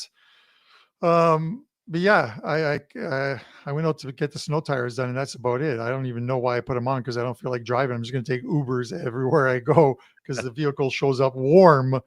But you have a 5% play up in the NFL. Just tell us about it real quickly before we get to this next game, and then the same game parlays and the pod play. Yeah, Carm, on a pretty good run in the NFL, and pretty much I've stopped it with the sides. I've pretty much haven't been giving out totals. It's just been the player props. Long term plus 33 unit run, 12-3 short term, 22-8 long term. It's been really, really good with the NFL player props. Prime time has treated me very well as well. We cashed an easy ticket on a Monday night, and we're back again, except for it's a 5% play tonight. Texans and Bills. Got a promo code for you guys to use right here Promo code is SAVE15. SAVE15 will take $15 off. Pretty self-explanatory. Get you guys the 5% play for just $20. So we've got long-term deals going right now. We got the 1-year special. We've got 90-day specials. We got all kinds of stuff going on. But if you guys are interested in this one play alone, which is my favorite play of the week in the NFL, favorite play of the day, really. No 4% plays for me in NHL today, just 3% and 2%. So if you want my best bet in NFL action, as I mentioned, plus 33 unit run in the NFL prop department. You know, it always makes me laugh because I know that some people will say, well, I don't want a prop. I want a side or a total. So I guess they're just choosing how they want to make money because the props to me have been the most profitable so far this season. We can't all be like you, Carmen, going 5-0 with our sides every week. Props have been my thing. So 5% play, save 15, and just ride with me with the props. So we've been doing pretty good on props and parlays with Andy Lang on Monday. So you guys can check out that show as well. Carm, look, if I went like you did with the sides on Circa, then I would be able to release them. But I'm just the props guy, man. I'm just the props guy. Yeah, no, I enjoyed my 5-0 week. Dan Alexander and I, our trusted producer, are going to talk right after this show to bounce. He's already got 4 of his 5 plays locked in that he likes. I think I've got 4 or 5 plays locked in as well too. But we'll talk about that at another time. But definitely pick up Andrew's play. This way he can fill the other half of the wall with another pitcher up there, or hire someone to center that pitcher. I know, Andrew. I'm just kidding with you. Colorado Avalanche. Yes, we're going to talk about the Avalanche. Minus 210. The New York Rangers plus 170. The total sits here at 6. And the reason we're going to talk about it is because Andrew's going to break this game down, and then I am going to segue into a pod play out of this game. So, Andrew, where are you going with this one? Carm, this is a game here for the New York Rangers that's going to be questioning some of the leadership on this roster. I don't know if you saw that video floating around, but it was a very, very bad leadership type video with JT Miller being caught pretty much giving up. He's the captain of the team. And if you guys search it up on X or on YouTube, whatever, it's pretty much a video. And it ended up leading to the game-winning goal in Vegas where JT Miller was battling along the boards and he just straight up stopped trying. I don't know if his controller died. I don't know if his brain turned off, but he's the captain of the New York Rangers and he stopped trying. And all of a sudden, Vancouver Canucks fans were having a field day because they said, oh, man, we're so happy we got rid of this guy. We're so happy we kept Elias Pettersson and we didn't keep JT Miller. That was a bad game for the New York Rangers the other night. This is going to be a game I think that they get back on track in, Carm. And just looking at the updated number here in this one, what are we seeing for the updated number? Like minus 208, minus 200. But the total's at 6. Some spots do show 6.5. I like the under in this game. I think we're going to see full-on defense. A little bit of traveling here from this New York Rangers team. Not the best schedule for them by any means. I know people look at the Avalanche and they automatically think overs. They automatically think goals. But I think the offensive play is going to start to run dry for this New York Rangers team a little bit because they haven't been getting depth scoring. It's been the top guys or nothing. And when it comes down to this Avalanche team, they do have the ability to play low scoring and under games. I just think this is one of those games for the Rangers where it's going to be a real test on leadership, how they can play defensively, how hard they can work. Because if you watch that tape, the best players on that team, they got burnt multiple times. They did not play their best hockey. So I will be looking at the under in Colorado and New York tonight. And I'm happy I didn't have a side play, Carm, because I believe you do. What do you have for us? Yeah, so we are going to segue right into the pod play on this one. You know, when I looked over this card, there's a lot of spots, and I'm going to throw some out there that I do like before we get to the actual image of what this play is. But there's a lot of plays that stood out to me, Andrew, that are not yet client plays. I do have a 2-pack up tonight of the 2 games I believe are the ones that best fit, the model that I have. And then I had a third one, but I took that game off the board. That was a 5% play. clients couldn't get the price I wanted, so I took it down. I don't want you guys buying a play that you're not getting the best number on. So that one's off the board. But I look at, hey, listen, the Montreal Canadiens. I get it. Washington scored a bunch of goals yesterday. They now head to Montreal, a team that looks like they're hurting, but this is a good spot for the Montreal Canadiens at minus 138. So I want to toss that one out there. And then you guys will remember on the look ahead, I did have the Florida Panthers on the look ahead. I still like that one, even with the VIG at 155. But this game here, Andrew, listen, the Rangers started this road trip with a loss in Vegas, losing that game 3-2. And it's now a couple games for them where they went through that really good spurt of scoring some goals, and especially on the road. And now it seems to be drying up. And it's like, were those games sort of like patchwork? It worked for a while, but they need some replacements in that lineup. It's not looking good for them, and it's not looking good for them going into face an Avalanche team that is not only scoring goals but are winning games. They're first in the West. This team has 13 wins. 12 of them have come in regulation. And of those 12 in regulation, 10 of those games, they have won by 2 or more goals. That is a great number when you're winning games like that. You're winning by margin. And that's not just them just winning by 2. They're winning by 3, by 4. Hell, they went into Edmonton and put a 9 spot up on the Oilers as well, too. So I'm going to take Colorado here, minus 1.5, plus 120. 6-game win streak for this team. I believe it'll be 7 tonight with a multi-goal win. We're going to take it 2 to win, 240 as your pod play. Carm, it's building, man. The bankroll is being built slowly and surely. You're making some Christmas money with those bets, and just kind of one step at a time. So Avalanche tonight, and I love the fact that it's a nice little plus money price there. And I do feel like they're getting the Rangers in a tough spot. That's why I think the Rangers are going to try and make it defensive as long as they possibly can, because let's be real, they don't want to get in a track meet with the Avalanche. But I lean to that same side as you with the minus 1.5.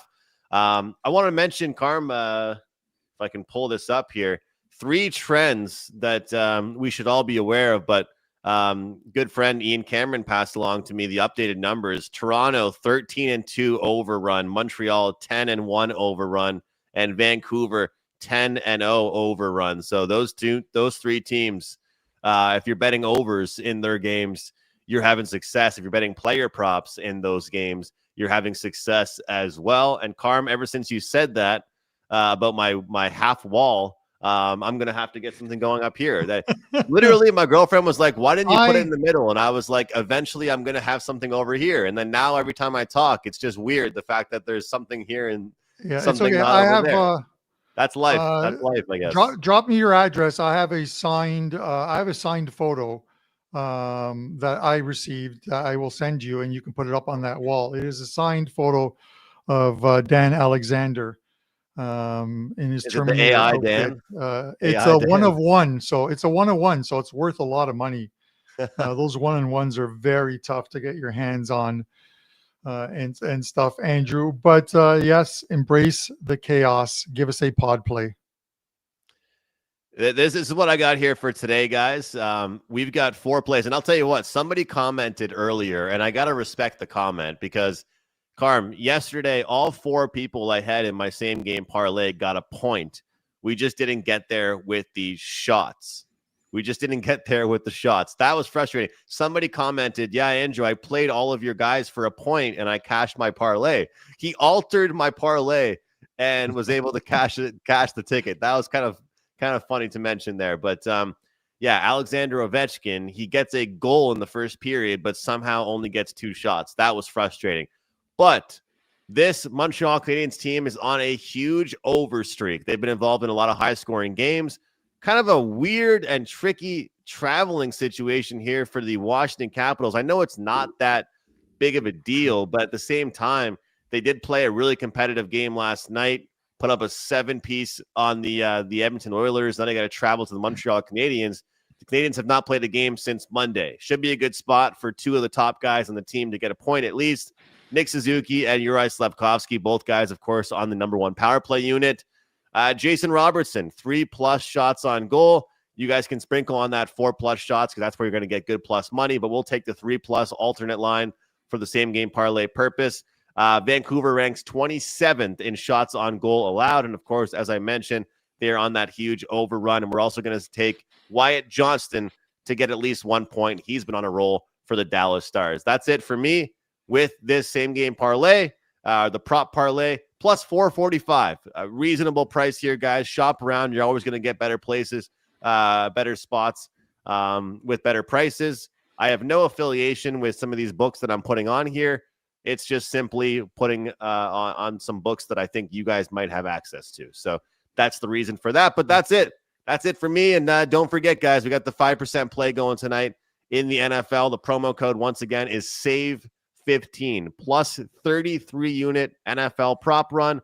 Feeling pretty good about tonight's play. WT.buzz/AM for my 5% NFL play. That's it for me, Carm. All right, Andrew, wish you the best of luck with that play. I do like it. The NFL game tonight, just speaking of that real quickly, I don't like this game, and I'm a Bills Mafia fan. I think the defense of Houston could give the Bills a lot of trouble, especially if the Bills continue to turn over the ball like they have. You can't turn over the ball 3 times and continue to win games like they have the last few weeks. I think 2 of the last 3 weeks. So that's not making my circa card this week for sure. But I do have 3 plays up in the NFL for Sunday. Really like these ones. They're all 4% plays. I'm going to have a 5% play on Saturday in the NHL. So pick up that 10 days for $99 and you'll get all of these plays, including the return of domestic league soccer, NHL tonight, a couple plays up if you guys want to hit those ones up. And then, of course, the Friday card. So that's pretty much it, Andrew. Looking forward to the next few days. I'm looking forward to going out, meeting up with some friends and watching a ton of hockey and some football tonight, cheering on your 5% play along with Don Busters. So for myself, Andrew McInnes, and Dan Alexander, and our guests, the Prez and Brian, this is Puck Time. We will see you on Friday and the 6 and 60.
to WagerTalk today, the gold standard of sports talk, the talk and walk the walk.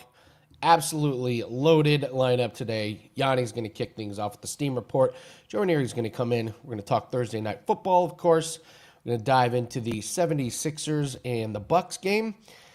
And we're going to do our weekly update on the LSU head coaching search. There was an under the radar hilarious story from earlier this week. So Joe and I will talk about that. But yeah, we got a great show, guys. NFL, NBA. We'll do the Steam Report. Hopefully, be some college basketball and college football in there. So let's get started. Thanks very much for joining us live. Hit the like button, guys. Let's bring in Yanni. And we'll get going with the Steam Report. Yanni, happy Thursday. How's everything going with you, sir? Beautiful morning. Everything's crashing. I'm looking at my screen right now. We have Bitcoin down to 87,000, MicroStrategy down to $177. Everything's dropping. See nothing but opportunities on the screen, but we're here to talk about sports betting. And I got a lot to get to. Real quickly, I need to share this. I finally came to a solution, Andy. Volume's been my biggest problem because I have access to so much information in so many markets. And I always feel like I'm leaving stuff on the table some nights, and other nights it like costs me. You know what I mean? So we really have to figure this out. And it's taken a while to really sit down and try to iron this out. I'm talking, it's been years, me and Gianni trying to figure this out. Finally, here's what I'm doing. Yesterday was the perfect example. I tied up the 7 strongest college basketball bets I had. The 7 strongest in one package, all 4%, they went 5 and 2.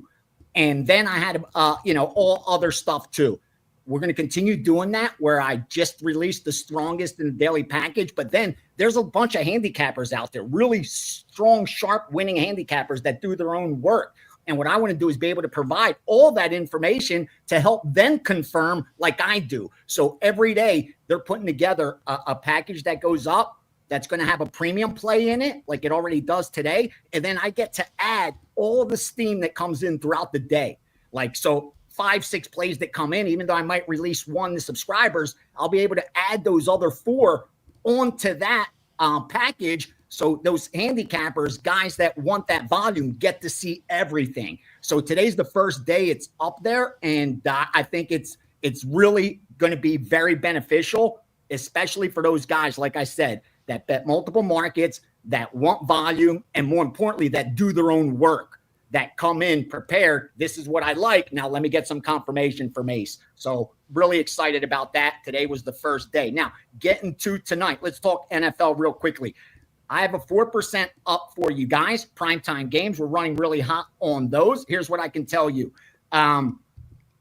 So far, obviously, the adjustment's been made based on the quarterback situation for Houston. They played last year. Houston beat them by 3, but that was with C.J. Stroud in the game. Now, obviously, it's Davis Mills. Here's what you got to come to the conclusion of. Is the drop-off from Stroud to Mills as great as the adjustment? Is it warranted? And here's what I've seen. I know that with Stroud at quarterback, 3 of the 7 games, he had over 100 QBR, over 90 plus QBR. But 3 of those games was a 70, a 66, and a 59. So far with Davis Mills, the last 2 games, he was at a 91 and an 85. So he's played well, at least in those 2 games that we've seen, where he's played pretty much the full game. Is that sustainable, or did he outperform his potential? That's the key. Because if he overplayed, then Buffalo's easily the side tonight. But if you think that's what he's capable of, then obviously the adjustment wasn't warranted on the Houston side, because he's coming in off back-to-back wins. That's what makes this tough. I look at the total. Here's what I can tell you. Nothing but over money from the recreational bettors. Why isn't this total higher? That's what I'm questioning. Because you have a Buffalo team that's the number 1 offense. You have a quarterback in Josh Allen that's coming off a 6-touchdown pass game, and an offense that put up 44. Oh, wait, and a defense that allowed 32. And all of a sudden, we're looking at a total of 43.5 and no movement. Anytime it went to 44, it got bought back down. I don't know. Market read tells me that sharps really like the under in this game, and that's going to help limit the risk that the books have on the over. Because like I said, whether they're taking Buffalo, whether they're taking Houston, they're doing it with the over. And most of the Buffalo action is coming in on the money line or on teasers. So they don't want to lay the 5.5 or 6. Instead, they're taking Buffalo because remember, the look ahead was 2.5, 3. So they made it easy for us. We only have to answer one question. Is the drop off from Stroud to Mills worth 3 points? Because that's what you're paying for it. If it is, you bet the favorite. If it isn't, you bet the dog. Total, want to be on the side of the Sharps, probably want to go under. You think the public's going to hit another primetime game? Agree and go over. College football, really nothing. Same situation. Favorite money and over comes pretty much every primetime game. But because this is a coin flip, Arkansas State about 2.5 point favorite, you're getting two-way action on the side, which is expected. But like the NFL game, regardless of whether they're taking Arkansas State or UL Lafayette, they're tying it into the over. And once again, the 54 is still sitting there. No adjustment. In fact, some of the sharper shops have the under shaded at -115. So they're booking all that over money comfortably. That tells you anything in the college football game. So it's an interesting point about the drop off from C.J. Stroud to Davis Mills. I don't think so. I don't think there's a 3-point drop off. I could be completely wrong, but this is a Houston team that has a really good defense and a Buffalo team that's got the second worst rush defense. I don't want to say I kind of like Davis Mills, but when you're talking about backup quarterbacks, he's got to be up at the top. Isn't it like he's got to be up at the? I don't know. That's my. I'm not betting this game, so I can't tell you. I'm like that much confident that I'm going to put my money on it, but just feels like it's a little bit of an overreaction. So Stroud hasn't been that good. Look at anything with basketball here. Yeah, let's look at NBA real quick because this is that Thursday where you get the TV standalone, more or less primetime games. They get mostly parlay action. So far, here's what we got.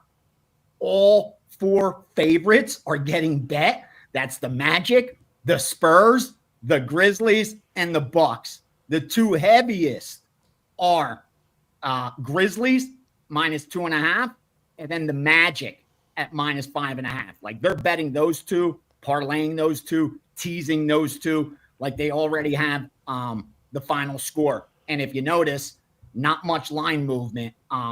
You look at Memphis, that actually opened 3, went down to 1, then moved back up. Like I talked about in NBA, you see nothing but two-way steam because they're able to manipulate these lines so easily. And then you look at the case of Orlando, square shops have 6, sharper shops got 5.5. So that just reflects what I'm saying. Public money on the favorites. You don't get a lot of sharp money on NBA. Most of the sharp money that comes in on NBA is on totals, where they're able to push the totals so significant that then they could come back and work a nice middle, or on player props, team totals, second halves, live in-game. That's where most of the EV comes from. They don't do a lot of sides or totals before the game, except, like I said, totals to middle and sides based on injuries or players sitting. It's all information-based, and you got to be real quick to the trigger. Like you don't even need a source. You just got to have odds logic and you'll see the line move. Like once that light screen lights up across the board, if you have any slow books, you can make a lot of money in the NBA. Like I have 2 books that are really slow to adjust because all they book is square money. I could bet really small with them, but that's what I do. I just pick off those lines. I mix up other things, obviously. But once that odds logic screen lights up on a side, it's almost always a player sitting out injury related in the NBA. It's almost never like a move based on, an inefficient line because of power ratings like you see in NFL or college football. Can I just beg people not to tease the NBA? You can't. You're talking about they're going to score 200 points. How are 5 going to help you? Guys, please don't tease the NBA. Please don't do it. Like, you'll save a lot of money if you just get that out of your head. You're doing it wrong. Like, if you're teasing NBA, regardless of your results, I promise you're doing this wrong. Like, you got to revisit your thesis. There's nothing wrong with that. There's nothing harder for a man to look in the mirror and come to the conclusion that their thesis is wrong. But you have to do that on occasion if you want to, flip the results. And teasing NBA or college basketball, college football isn't going to go well for you long term. Yeah. A couple injuries. I think Giannis is out tonight. So I'm actually kind of surprised that Philadelphia line hasn't moved more than that. Yeah. I wonder if I'm actually really and it got surprised. to 2.5. 2 times I've seen it get to 2.5 this morning. And it got picked off. Boom, boom, to 2.5 on Milwaukee. Oh, I mean, actually, maybe I do know why. Last time this happened and Giannis sat out, they won outright. They played better, right? Like the line flipped and then they just won outright completely. So, let's. Anything else? You got anything with hockey? You got anything? Let me look real quick. We got some a good. It's a huge slate. Yeah, a good NHL board tonight. Let me tell you what sticks out because I know we got the hockey bettors out there. All right. Oh, yeah. Public on Columbus, sharp account on Toronto. That jumps out right away. 100% of the square accounts are on Philadelphia.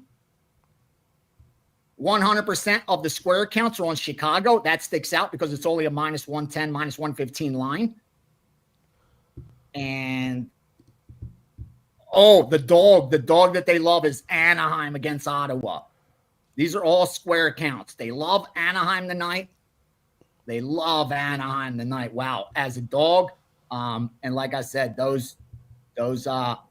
coin flip game, which sticks out a lot because anytime you see a -115, 120 with that one-sided action, usually doesn't end up well for the bettors. So that's kind of what's sticking out in the NHL. All Chicago, like I said, all Chicago against Seattle.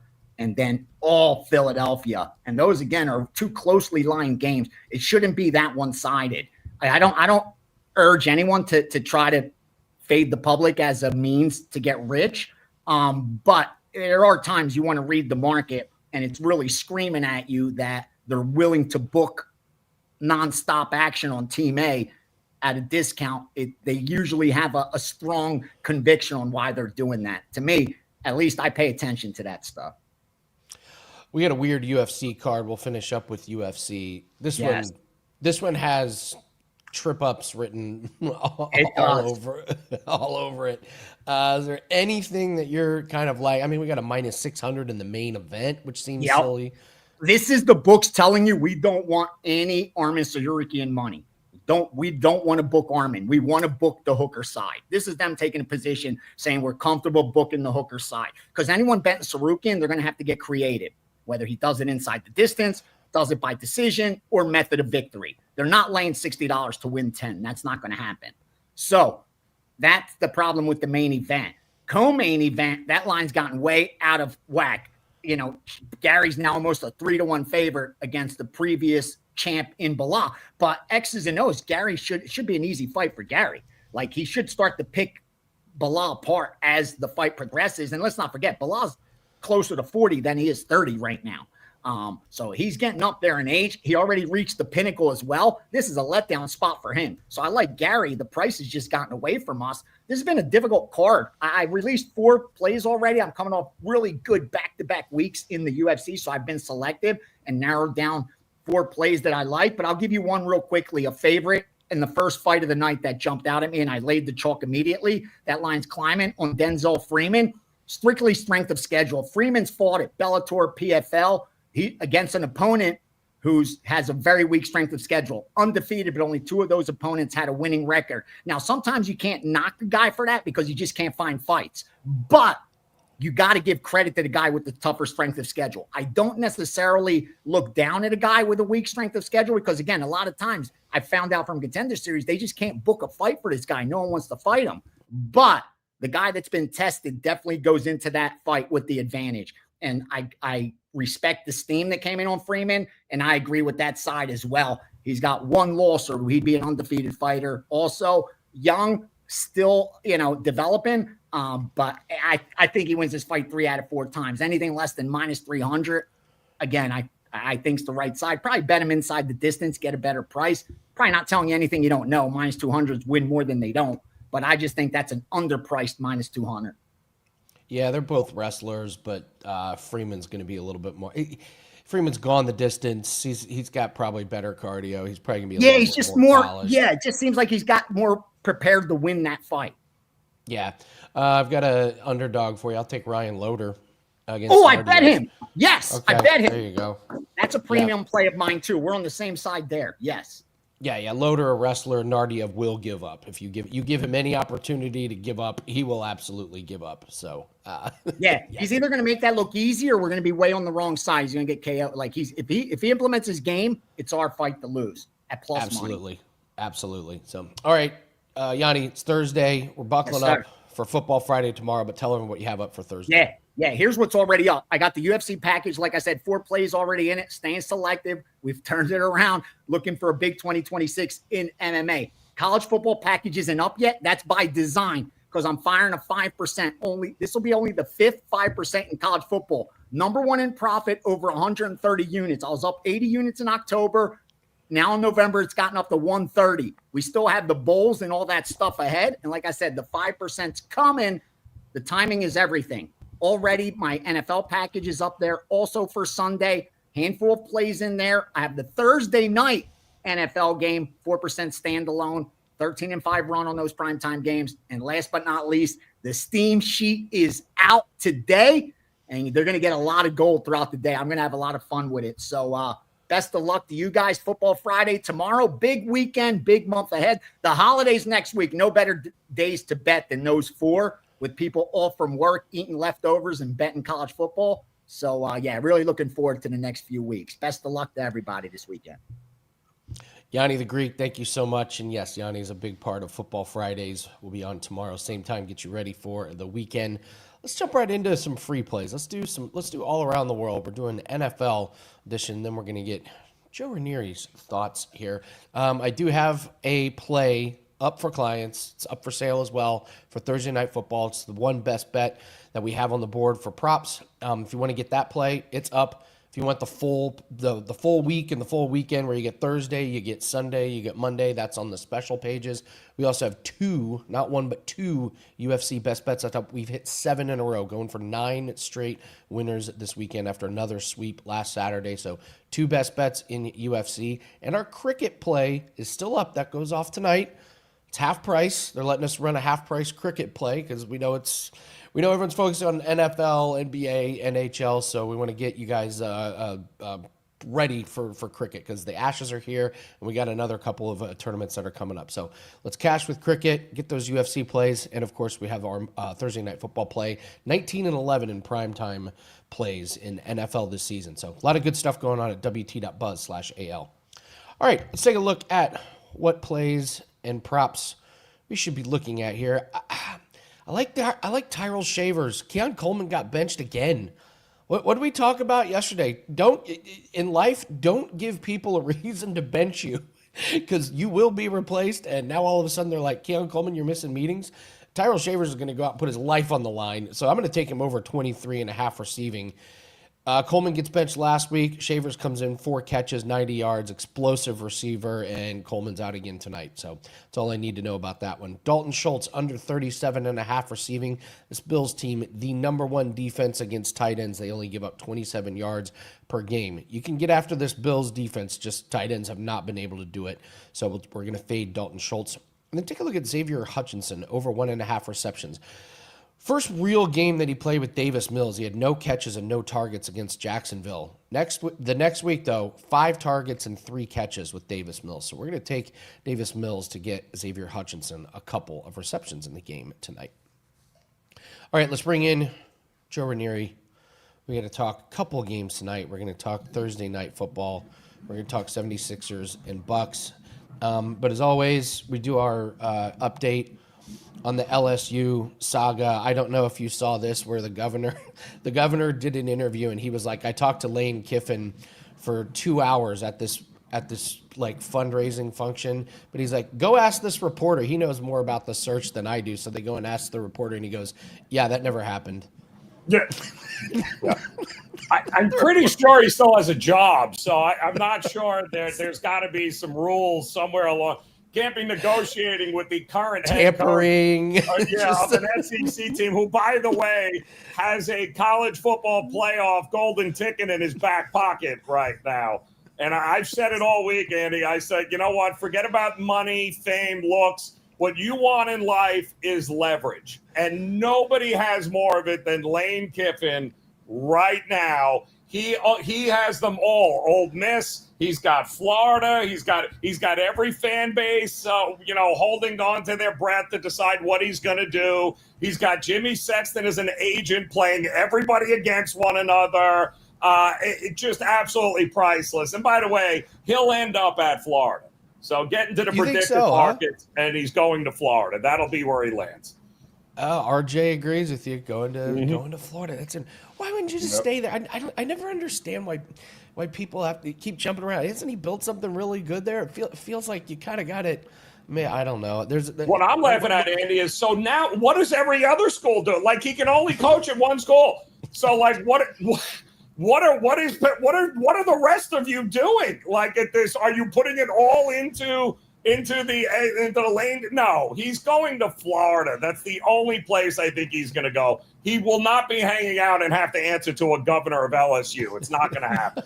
No, I don't think that governor realized he just pushed a lot of people away from that job. Yep. So, well, let's take a look at Thursday Night Football here. Bills and Texans. I think this is a fascinating game. I'm going to be excited to watch this one. I kind of think Davis Mills is not terrible. I think he's one of the better backup quarterbacks. And this line move, interested in your take. Buffalo's going to be 5.5-point favorites here, over under 43.5. What's your breakdown on Thursday Night Football? Well, listen, he's a very competent backup, right? He's not a rookie. He's not a new. It's same thing with Mason Rudolph. Like, guys that have been in the system, they've been here. They're not going to be overwhelmed by the spot.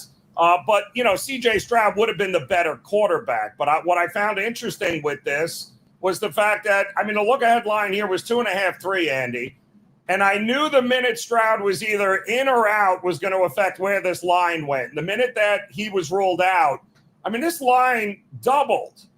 But the total never went anywhere. So what are you telling me here? So you're expecting now Davis Mills. So now Buffalo is just going to win by a greater margin on a short week?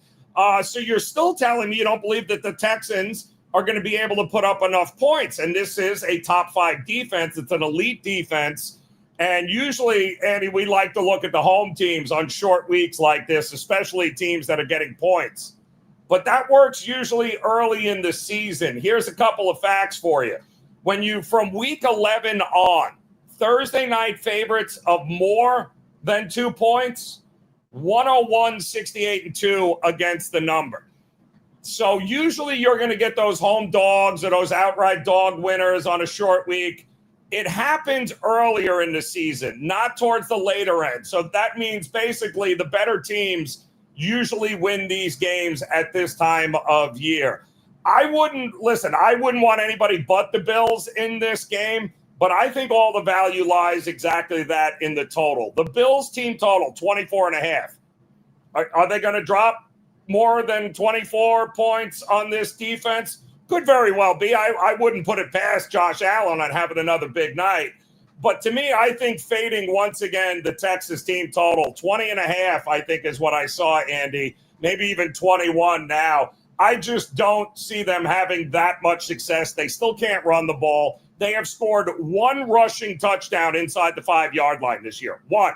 Okay? What the hell happened to Chubb? My goodness here. So I don't know that gets corrected with Davis Mills. It feels like the under in some way, shape, or form is got to be played in this game, whether it be team totals or the full game at 43.5. That's the only way I would look at this.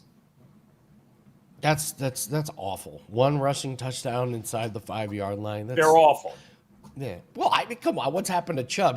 His knee is being held together with a coat hanger and a prayer. The poor guys. Well, this offensive line is special too. That's special's a good word. Special's a really good word. So let's go to NBA.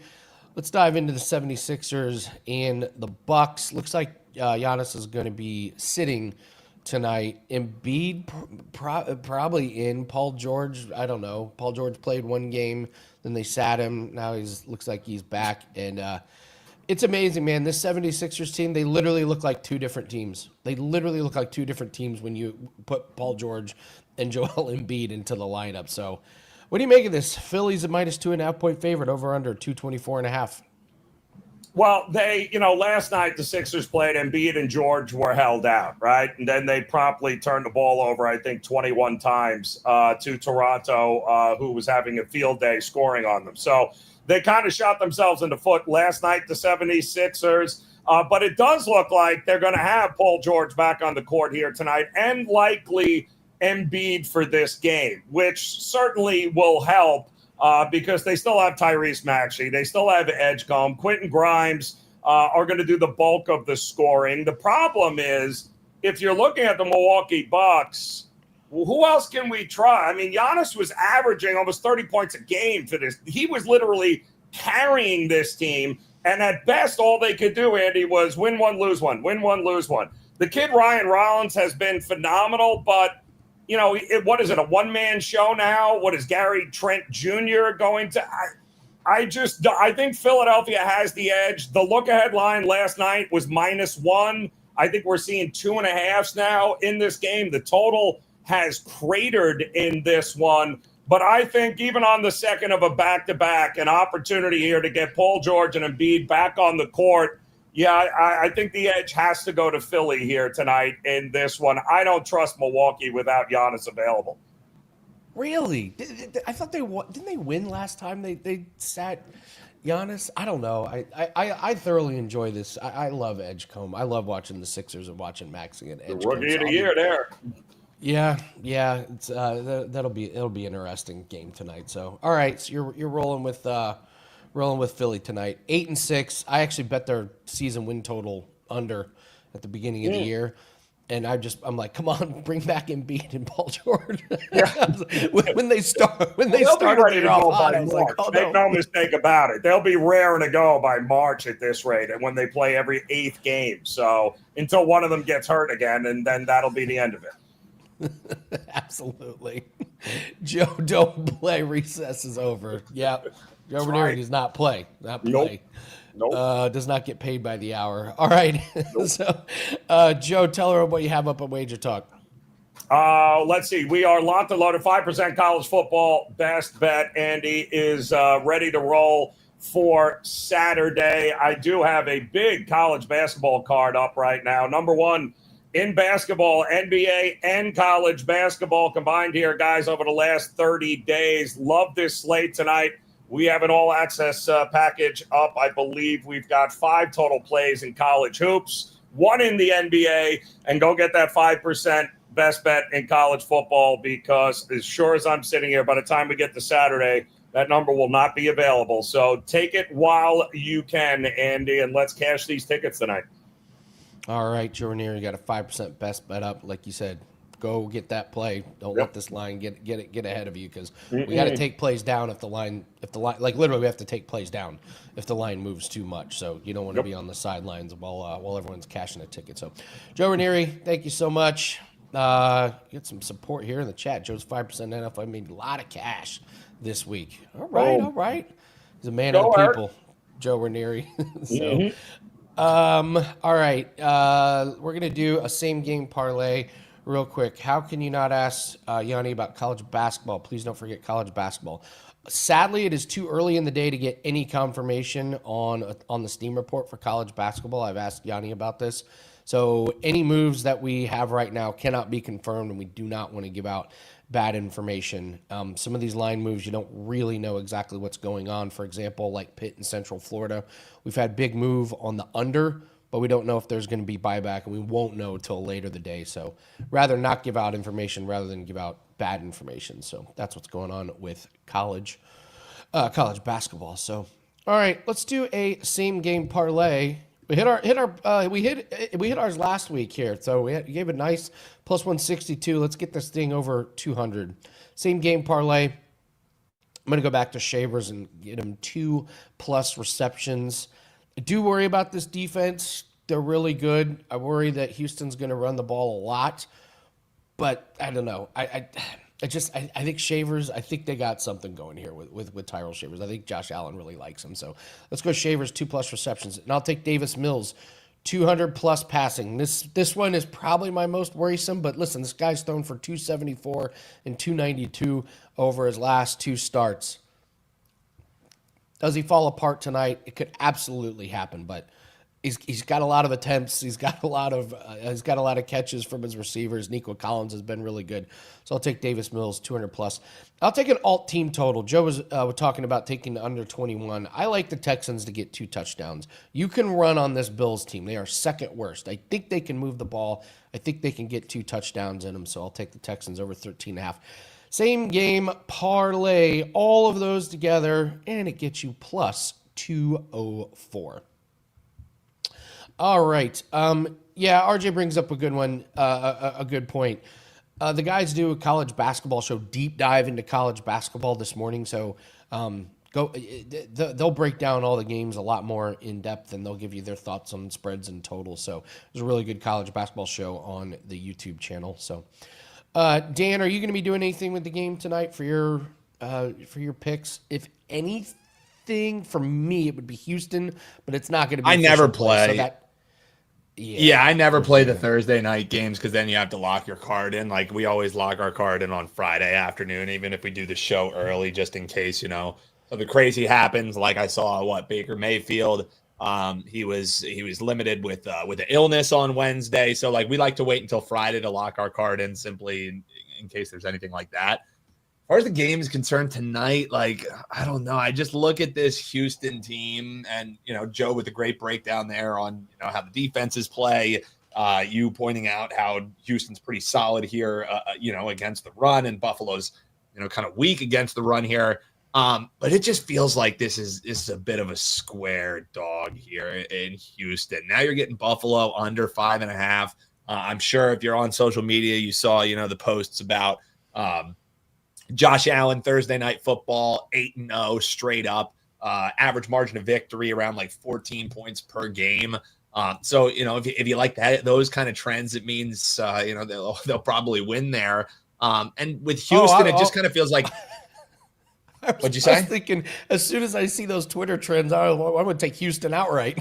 As soon as But so there's also been a Twitter trend that's gone every single week that's Detroit Lions off of a loss. And are you fading that? It's 13-0. So that's what I mean is one of the things is you just ride the streak until it loses. So sure, you want to call your shot and say, this is the time to fade it, more prerogative, that's your prerogative to do so. But I'm more like, hey, let me ride a trend until it loses, and then I go back to it. And then if it loses again, okay, then I'll start pivoting off of it. But that one again, when it's a Thursday night thing, that doesn't mean as much to me. But it just feels like, for me, how often have we seen these backup quarterbacks like Davis Mills come in and then they're competent for a few weeks, and then it's kind of like it catches up with them. Buffalo, because New England keeps winning, they're not afforded hey, let's let up. It's only Thursday Night Football. This is a, non-divisional game. Buffalo has to keep pace with New England. So I think you're going to get a fully focused effort, and Buffalo's gone on the road and laid some stinkers here. I think this line feels like it should be 7.5. So I would lay under the touchdown with the Bills. I mean, the Bills got to be like, are you kidding me? So it's all right, Bills, we got a short week. We get an awesome defense. And who do the Patriots get? Another layup. They get the Bengals. And, oh, by the way, Jamar Chase is suspended. So they get to play the Bengals without Jamar Chase. But Joe Burrow might play in that game. I don't think it really matters if you don't have Jamar Chase, But how crazy is it that it's week 12, and after it seemed like Joe Burrow was done, Joe Flacco kept the ship afloat, so Burrow might be playing on Sunday. It's not enough for me to be on or against either side. I'm looking for my chance to finally fade the Patriots. I think it's going to come in the first round of the playoffs. But yeah, that's crazy to me. Patriots is great. It got me too, because so I have Justin Herbert. Now he's been pretty awful, but I was looking ahead and I needed a backup for this week because he's off. So I was like, I'll get Flacco. Patriots, he'll be throwing a lot. So I go and pick him, and I got him and Burrow, and now I don't have Jamar Chase. Really? Well, Andy, I gave you the trend about how Josh Allen, he wins. Ones that you won't find on Twitter. How about some of these from Mark Lawrence? Since we have a little time here. If you are pro Houston Texans, noted that actually this is not a good Davis Mills stat. Davis Mills 0-10 straight up, 3-7 against the spread when they're facing foes coming off a straight up and against the spread win. So when they have a team that just won and covered the spread, like the Bills did, 0-10 straight up, 3-7 against the number, 0-5 against the spread in those same games if he's a single digit underdog. So the subsect, it was already a bad subsect, but the against the spread, 5 of those 7 losses come when they're a single digit underdog like they are tonight. However, here's the one for you Texans backers. Bills struggling in the first of back-to-back road games. We saw this earlier this year when they actually had 3 straight and then they went on the road to face the Falcons. That's why I like the Falcons in that game. First of back-to-back road games, 0-7-1 against the number. Haven't covered one time in the first of their back-to-back road games. So a couple trends there for you as you can say them to your buddies and sound smart. That's really what trends are. I'll give you a goofy trend. Christian hit me. I love him. Christian Kirk, his receiving total is 12.5 yards tonight. Over in every single game that CJ Stroud started. Under in both games that Davis Mills started. Poor Kirk. Poor Kirk. His reception total is 1.5. He's only had 1 catch each of the last 2 weeks. So that's a bummer for maybe like Christian Kirk and Davis Mills don't get along very well. Oh, Andy, all right. One more for you here since we're just throwing out random stats. We talked about that Bengals and Patriots game. Here's one, strap in because this is about a paragraph quantifying a trend that has never lost. Play on, this is from Mark Lawrence, play on any 0-3 straight up or against the spread NFL non-division home dog in its last 3 games versus a 750 or greater opponent, that's winning percentage, if the home dog scored 10 plus points in its last game, provided it won 16 or more in their previous 32 home games. So Andy, who that applies to, if your brain still works and you haven't gone cross-eyed, is the Cincinnati Bengals. They are 8-0. 100% in that. Of course, I'm sure it applies to all the. Yeah. With quarterbacks coming off of foot injuries and their number 1 wide receiver suspended. It makes me think of in Austin Powers when he's explaining time travel to Austin Powers, and he's like, "Wait, so if I go back in 10, does that mean that I'm still frozen in the year 1940?" And he goes, "Oh my God, I've gone cross-eyed." That's how I felt reading that. Okay, what about this? Your Eagles, you guys won week 1 when Jalen Carter got suspended for spitting on a guy in pregame. The spitting games. 1-0 when losing 1-0 when missing an opponent. When missing a player due to spit, NFL teams in 2025 are 1-0. Do they become 2-0 this week? We could be on to something. 2-0 is a trend, Dan. I'm just saying. 2-0 is a trend. 1-0 is an anomaly. 2-0 is a trend. Trend watch. We got hashtag trend watch. Will there be a spinning trend? Rob, you're so corny. Davis Mills told Christian Kirk the jerk story, called and they're out of him. It's a nice Seinfeld reference. They're out of you. It's pretty good. It's pretty good, Rob. No, the Bengals didn't lose because he was not suspended during that game. Jalen Carter was suspended he's kicked out of the game. So essentially he served his suspension. So GZ money, trust us. We are the trend whisperers. And teams missing a player due to spit are 1-0. That is still true. The Bengals did not miss Jamar Chase. They will be missing him this upcoming week due to salivation. phrase I never thought we would be going over. So, all right. Well, Dan and I will be covering all of our Pick 5 Super Contest pick tomorrow on Football Friday. Once again, Thursday Night Football, best bet that is up, best prop on the board. We've been absolute money on primetime games, 19-11 this year. So if you want just that prop, it is up. If you would like the whole week, which we recommend, it's on the specials page. It's only $4 more, and you get tonight's prop. You get all of Sunday, and you get Monday Night Football as well. So all props are included. 2 UFC best bets that up. We've hit our last 7 UFC plays, another sweep last Saturday, so we're running red hot in that. And we have our half-price cricket play that is up. That goes off tonight in the Ashes tournament that starts tonight. And actually, I'm going to be doing a live show, believe it or not, Dan. Our cricket department wanted to do a live watch-along. I'm going to be doing a live cricket show. Yeah, let's set the line. What are we setting the line on views for the cricket view-along, Andy? What are we setting the line? Some people will watch because it starts at 9:20. And there'll be some people. Nice to just have a companion. Yeah, well, it's a test match. They're like 3 days long. It's 8 hours a day for like 3 days. So we'll just be doing it for the first couple of hours. That's like just like you have like bags under your eyes and you're all like sipping coffee, like the dudes in our basketball. cricket department. Oh, Jan, our cricket department. He's a lunatic. He stays up and watches all of it. He will watch every. This is in Australia, okay? It starts at like 2 a.m. So he watches all this stuff. Wicket. That's why he hits 60% of his lifetime plays in cricket. There's a method to his madness. So yeah, seriously, that's the kind of work you get, the work ethic you get from our cricket department. So it's true. Owen, before we go, what did you post in our Slack about lacrosse? Oh yeah, so this is definitely something to keep an eye on because the National Lacrosse League is kicking off. They had a little standoff, but they're going to be in play in the next few coming weeks here. And they have partnered with a brand new in its infancy to company that will provide live lines for them. And not only are they going to do live betting lines, Andy, they're going to be doing live player props on regulated sports books. Via this new technology that they're going to be using.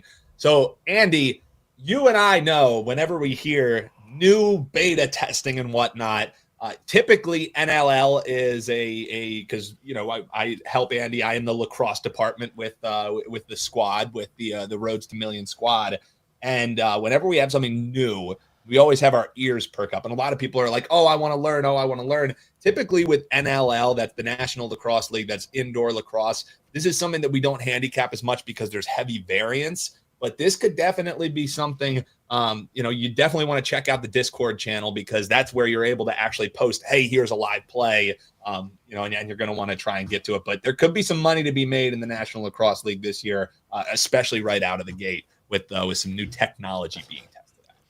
Eric, you're looking at the lacrosse department. Dan is our lacrosse department. There's just no wearing league. A lacrosse there's nothing hat. going on. Yeah, there's nothing going on right now to bet on. But once this starts up. So yes, if you guys follow lacrosse, holy cow. Good opportunity. And the championship series was just announced, Andy. That's the indoor version of what the Premier Lacrosse League does. It's a really fun product, really fast. It's sixes. So it's a different form of lacrosse, a lot more higher scoring. It's almost like basketball-esque when you have the rushes up and down. And you remember how it used to be one weekend in February? They've now extended it over 2 weekends. So we're actually going to have 2 weekends of championship series, which is something that's always pretty kind to us. Excited about that. The WLL, the Women's Lacrosse League, will also be in action. So it's crazy because lacrosse is right around the corner. Yes, I know it's football season, but Andy, we cash in on cricket. We cash in on darts, and especially when all the football is going on early on, college lacrosse is going to be starting up too. So I like RJ. I appreciate the love there, man, and hopefully we continue to cash. I don't care about having a particular play in a particular game. I care about where's the money at. This is where the money's at. So I learned my lesson a long time ago. You'll lose a lot of money trying to pick plays in your favorite games. Focus on where the money's at and where you make the most money. That is what focus on who is spitting and who has got suspended for spitting. Want to know? Absolutely. Hot takes. All right. Thanks for joining us, guys. Please hit the like button, leave us a comment, And I got something I want to start working on for this show. I'm going to talk to Dan after the show, and then we'll start implementing it tomorrow. So I'm excited about that. So thanks very much. It's Football Friday tomorrow. Jam-packed show. Teddy covers, Marco, Yanni, myself, and Dan doing their super contest picks. So make sure to join us tomorrow. Thanks very much for watching, guys. Good luck on all your bets. Take care.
What?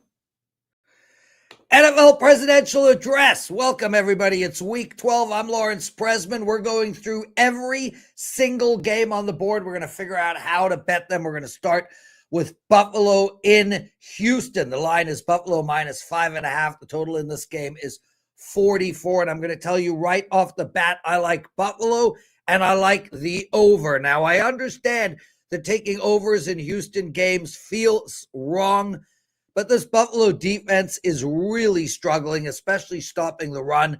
Houston is going to get their points, and Buffalo's offense is insane. This team can put up 44 themselves on any given day. They've already done that a few times this year. Plus, you all saw what happened last week when Buffalo played Tampa Bay. As far as the minus 5.5 goes, I understand that this is a fairly big number for a road team, but this Buffalo team is in a situation where they got to win out. Otherwise, they're going to lose the division to New England. They need home field advantage against potentially Baltimore or Kansas City. They need to win games. And this team, when they win games, wins by margin. If you go back and you look at the games they win games by 20 points, 17 points, 10 points.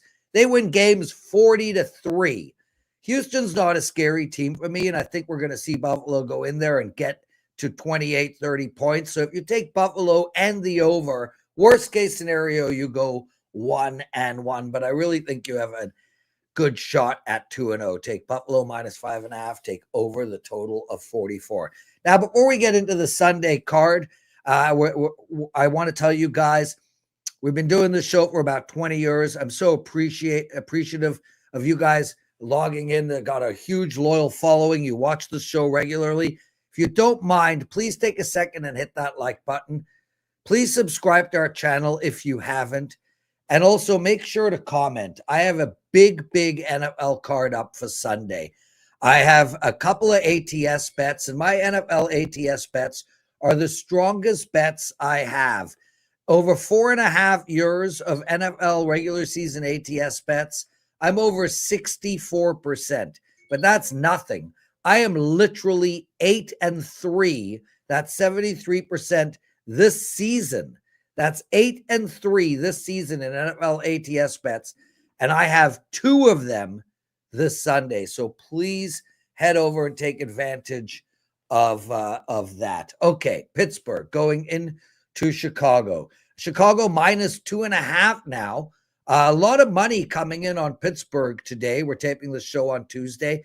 It was -3 for Chicago. Total in this game is 45, and I'm going to stay away from the total and look at taking the Bears. Now, I look at this Pittsburgh team, and I think this is a fade team moving forward. I do not believe in their defense, and their offense has been out of sync all year. Now, I get that Mason Rudolph came in and looked good towards the back end of the game against Cincinnati, but firstly, he was playing Cincinnati. Secondly, they did not game plan for Mason Rudolph. And thirdly, we have seen Mason Rudolph before. He is not a starting quarterback in this league for a reason, and this Chicago defense should be able to eat him up. Plus, Chicago is winning game after game after game, and I understand that most of those games are insane comebacks or total fluke or lucky bounces. It doesn't matter. Nobody cares. They make the playoffs based on their record, not based on whether they were lucky or unlucky or made a comeback or gave a game away. The Bears are getting it done, and they're getting it done every single week. Take Chicago -2.5, and if it drops to 2, take them on the money line, please. New York Jets playing Baltimore. Baltimore -13.5. Total here 44.5. Looks like Tyrod Taylor will play. Justin Fields' experiment is over. No one saw that coming, especially the people in Chicago. I like the over in this game at 44, and I like Baltimore. Yeah, the favorite and the over. I think Baltimore is going to put up 40 points in this game alone. And that means all we need from the New York Jets is 5 points. Now, I don't think they're going to get a safety, but I got a feeling 2 field goals, maybe a touchdown is coming. And as far as the -13.5, something is wrong in Baltimore. I understand that. They're really struggling offensively to find any type of rhythm. With that said, the New York Jets, call this the cowbell angle. If ever you have a fever, if ever you're struggling on offense, what do you need? A more cowbell. That's the New York Jets. Baltimore wins this game somewhere around 40-10, 40-13. Take the -13.5 and take over the total of 44 points. And it's exactly the same handicap in Detroit, guys.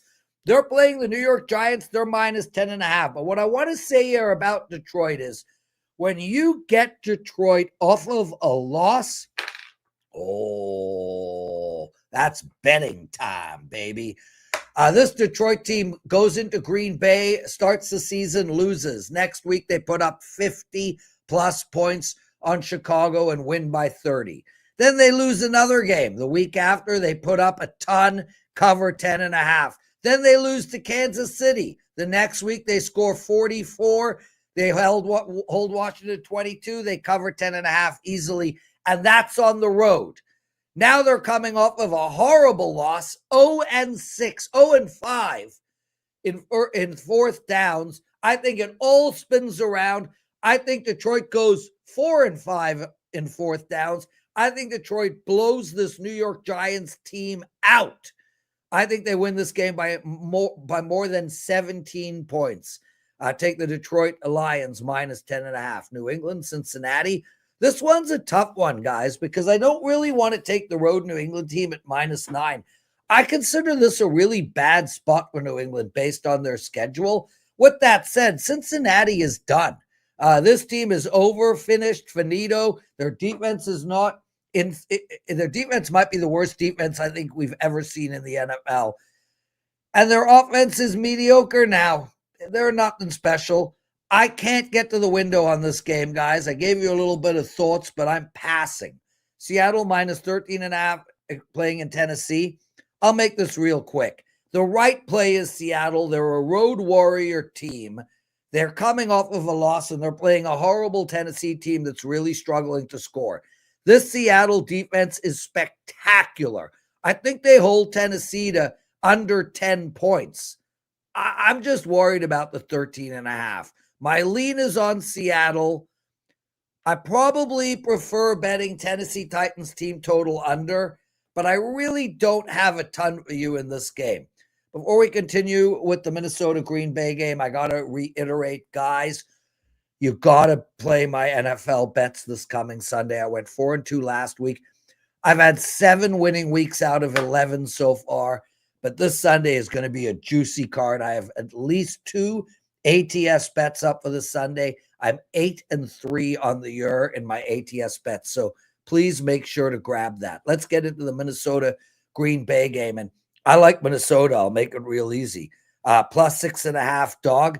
It makes total sense to me. Look, I was on Minnesota against Chicago last week, and J.J. McCarthy really did not look good for the first 3 quarters. He threw 2 interceptions, but more importantly, he was overthrowing and underthrowing his receivers. With that said, we've seen him play much better. And although I don't think J.J.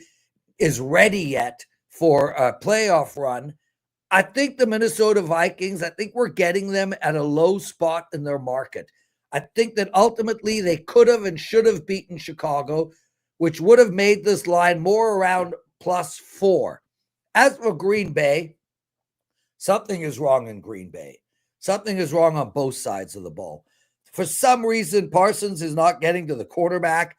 They really are struggling offensively to find any type of rhythm. Their wide receiver core is a mess. Since they lost Kraft, this team has been completely out of sync. There is simply no way I could take the Green Bay Packers minus 6.5 right now against, say, Carolina at home. Would you take Green Bay minus 6.5 against, say, Carolina at home? Would you take Green Bay minus 6.5 at, say, Cleveland? Well, they lost both of those games outright. This Green Bay team, smoke and mirrors. I think Minnesota can win this game. Take the Vikings plus 6.5. Is it time to fade Kansas City? I told you it was time to fade Kansas City last week. I told you it was time to fade Kansas City the week before. It's not time to fade Kansas City this week. Now they got an Indianapolis Colts team, and let's bottom line this. Kansas City is in must-win mode, period. If they have a shot at the playoffs, they have to win out. I think they get it done against this Indianapolis Colts team. Now, I understand this Indianapolis Colts team is an up-and-comer, and they have looked exceptional in the so far, especially on offense. I think they're in over their heads this week. I think they got a veteran Kansas City team in an absolute must-win situation, and I think they're going to get exposed. And I actually think we're going to see their offense regress a little. Take Kansas City minus the 3. Oh, and my image changed. Now we got Jacksonville and Arizona. Jacksonville minus 2.5. The total is 47. Guys, I got nothing for you on this game, and I'm sorry. I would look to bet the over here maybe, but there's just better opportunities on board. Jacksonville is a team that every time you think they're amazing, like when they beat Kansas City, the next game they're horrible.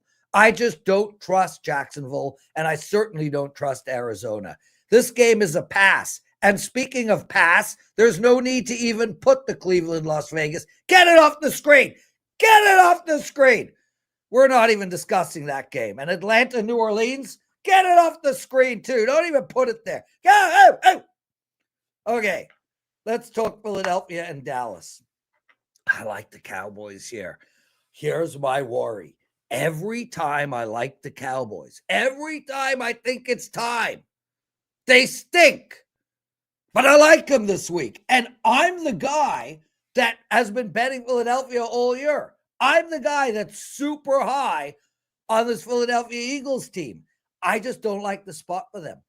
I look at Philadelphia and I think they circled that game against Detroit. I don't think they look at Dallas as some, huge competition. I think they look at Detroit as huge competition. But their offense is a mess. And I understand that they're winning games, but they're going to have to score to keep up with Dallas. I don't care how good Philadelphia's defense is, and they are good.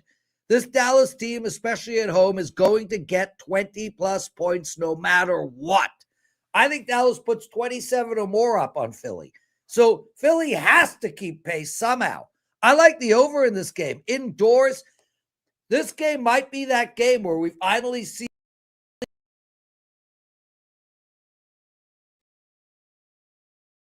Blitz, Wager Talk TV, talking all of this weekend's biggest college football matchups. That includes USC, Oregon, Oklahoma, Missouri, BYU, Cincinnati, Tennessee, Florida, and anything else you want to hear about. All you have to do if you're catching us live here on the Wager Talk TV channel is comment right there. If you're in the chat, we will get to your questions after we finish our rundown, the aforementioned games. Joining me as always, Ralph Michaels. I understand Ralph recently celebrated a birthday. Happy birthday to you, Ralph.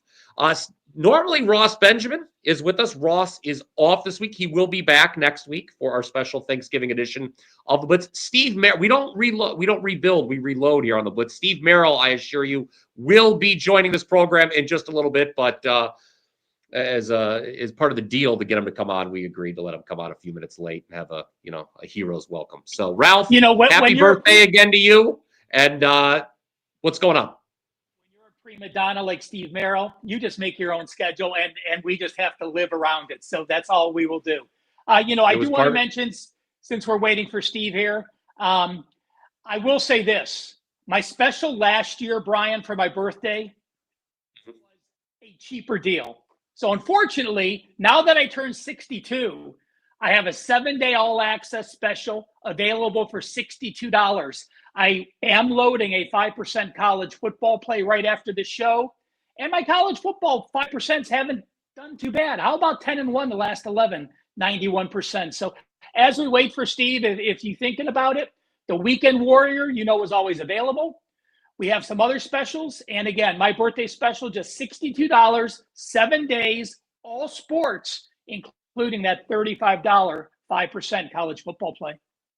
All right, so there you guys go. Go get that right now. Now, I was going to go to you first, Rob. I was going to allow Steve a little bit of time to reacclimate himself to the Blitz here. So you're going to go up first, and there he is, Steve Merrill. Come on, Ralph, join us. Stand up, Ralph. Stand up, Ralph Michaels. Happy belated birthday to the Pin, a young 35 years old as of this week. Never looking any better. We said it was part of the agreement to get you to come on, Steve. We gave you, a 2-minute buffer there. So anything for you, Steve. We're very glad you joined us. Steve, of course, will bring all the excellent information you're accustomed to him seeing. All three of us are all over the Wager Talk YouTube channel, by the way, constantly with tons of great videos. So check us out. How about smashing that like button and clicking subscribe? Easiest way to show your support. All right.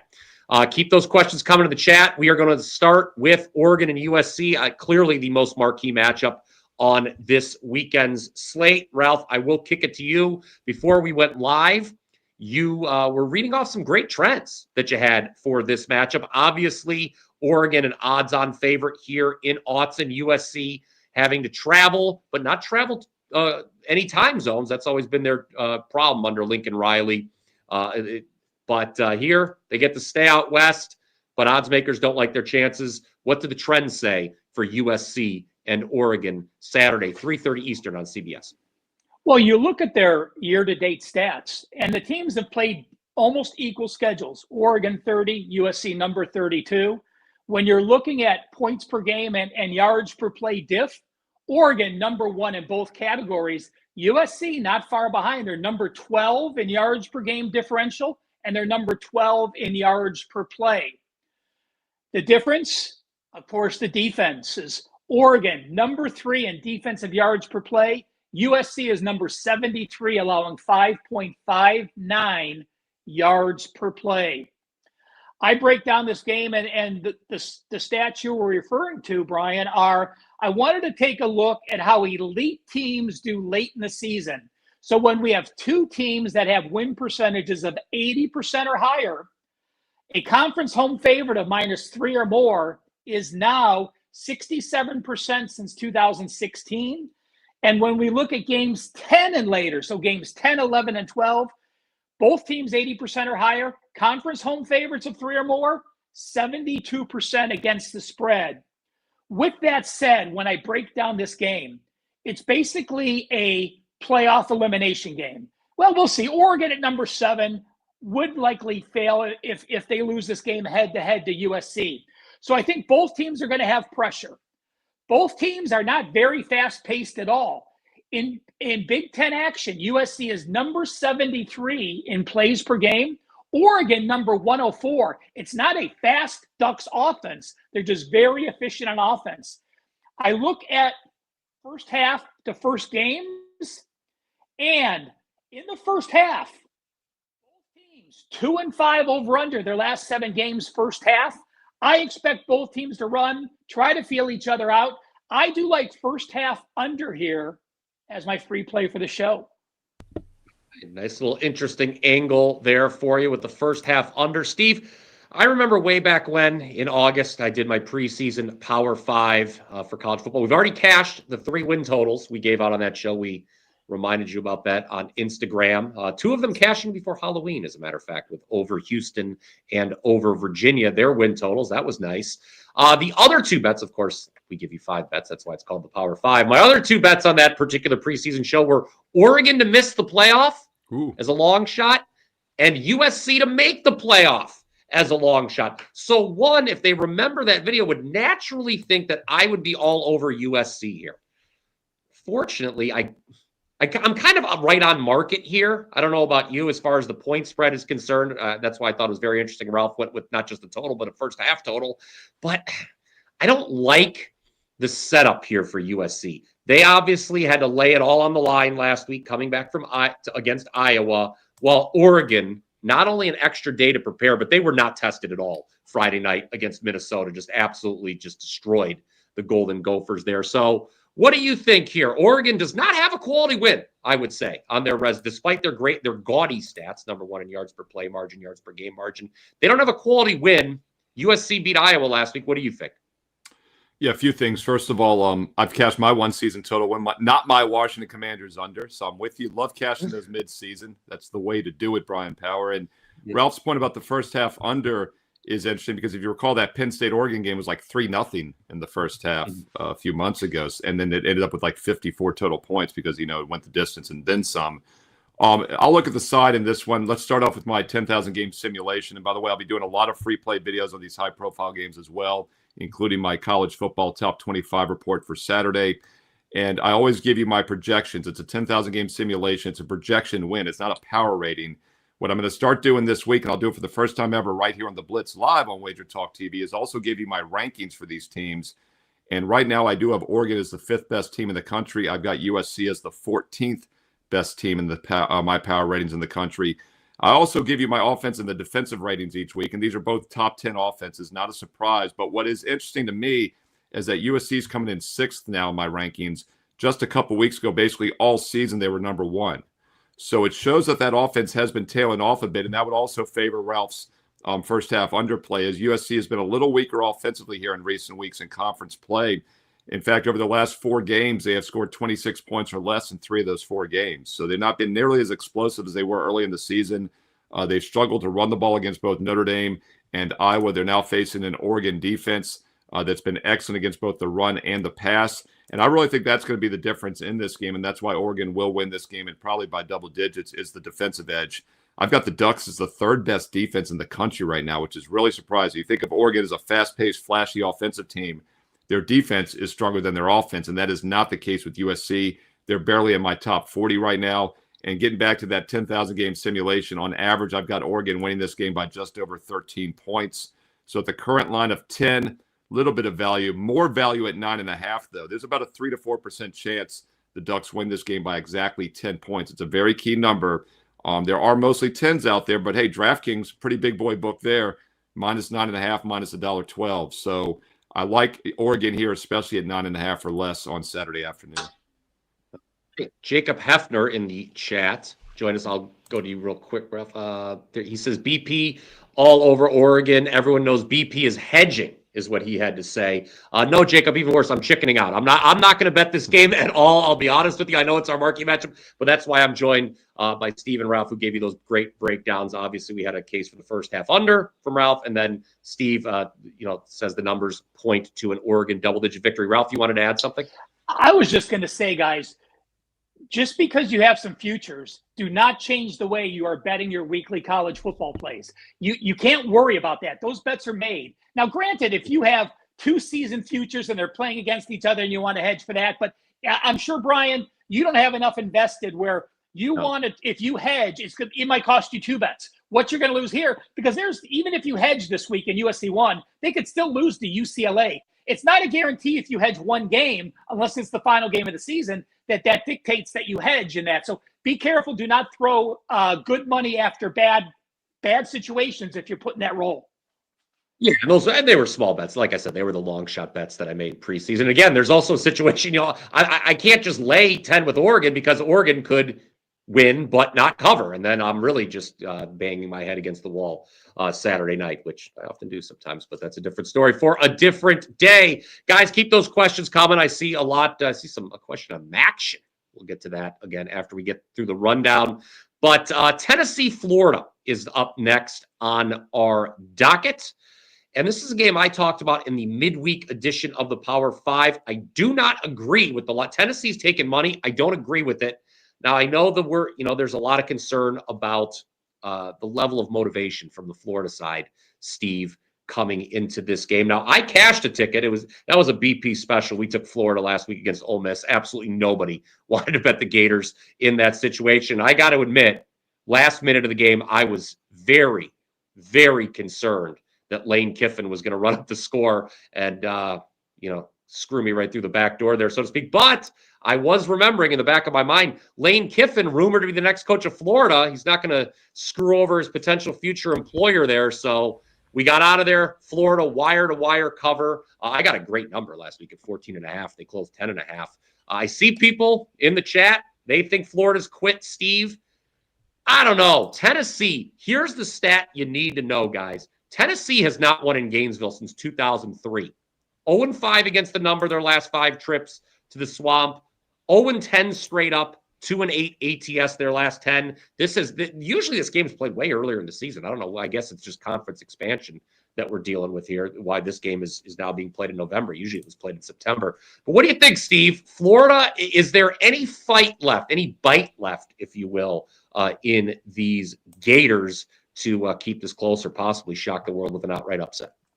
So many things there, Brian. First of all, never on live TV say it's screwed through the back door. You can't say that. It's not allowed. And also, second of all, there we go. Well, we'll back it up. We'll edit it afterwards for the non-live viewers. And also, is there any bite left with the Gators? That is the big question for me because I lean Florida in this game based on value, better defensive team as a home dog, but it's hard to handicap the intangibles, right? And my 10,000 game simulation does not try to predict if a team is going to show up or not. It's basically looking at numbers and matchup scenarios.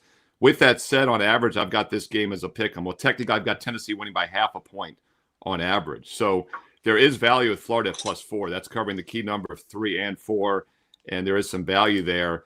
And as I mentioned, also, we're getting the better defensive team here as a home dog, which is something that always makes my short list as well in college football. And while Tennessee has been pretty good this year against the run, they've been very mediocre against the pass.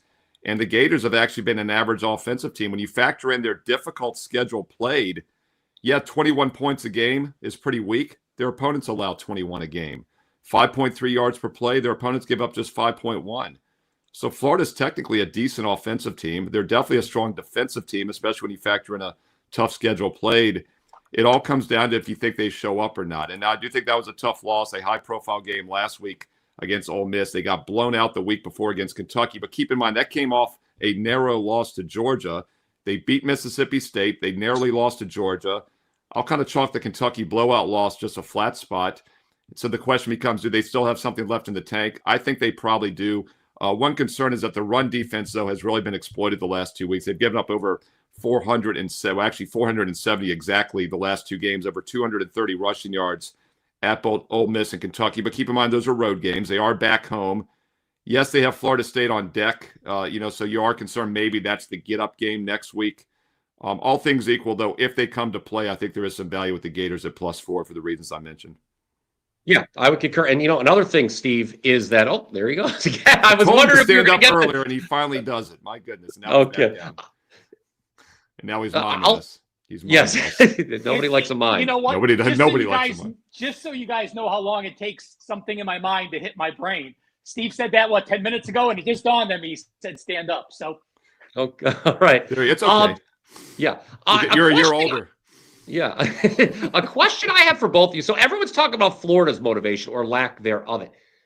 what is Tennessee playing for right now? They're not making the college football playoff. I mean, I guess you could argue, Ralph, that streak I mentioned, this sort of infamous, I guess, streak they have going in the swamp. Maybe they smell blood in the water. Maybe they're like, hey, let's finally get this proverbial monkey off our back. Let's get that long-awaited win in Gainesville. I guess that's Tennessee's motivation. But other than that, I don't know what Tennessee's playing for right now either at this point, because they're not getting the college football playoff. You know, you're coming off the playoff performance last year. You now have 3 losses, but you look at their 3 losses. You know, Georgia, Alabama, and Oklahoma. I mean, those are legitimate 3 losses. So, you know, I'm going to jump back and look at Florida for a minute. Florida's been outgained in all but 2 games against the FBS. They go to LSU, they have a yardage edge. They play Texas and have a yardage edge. So 2 of the best defenses in the SEC, they outgain those foes, but they can't outgain anyone else. You know, you talked about motivation in Florida now that they have 7 losses. Remember, Florida's goals were much higher than this. But when a team now has 7 losses, they are now bowl ineligible unless we're short one and they go by the AP scores, you know. So I looked, and this is just blindly. This is 500 game sample size.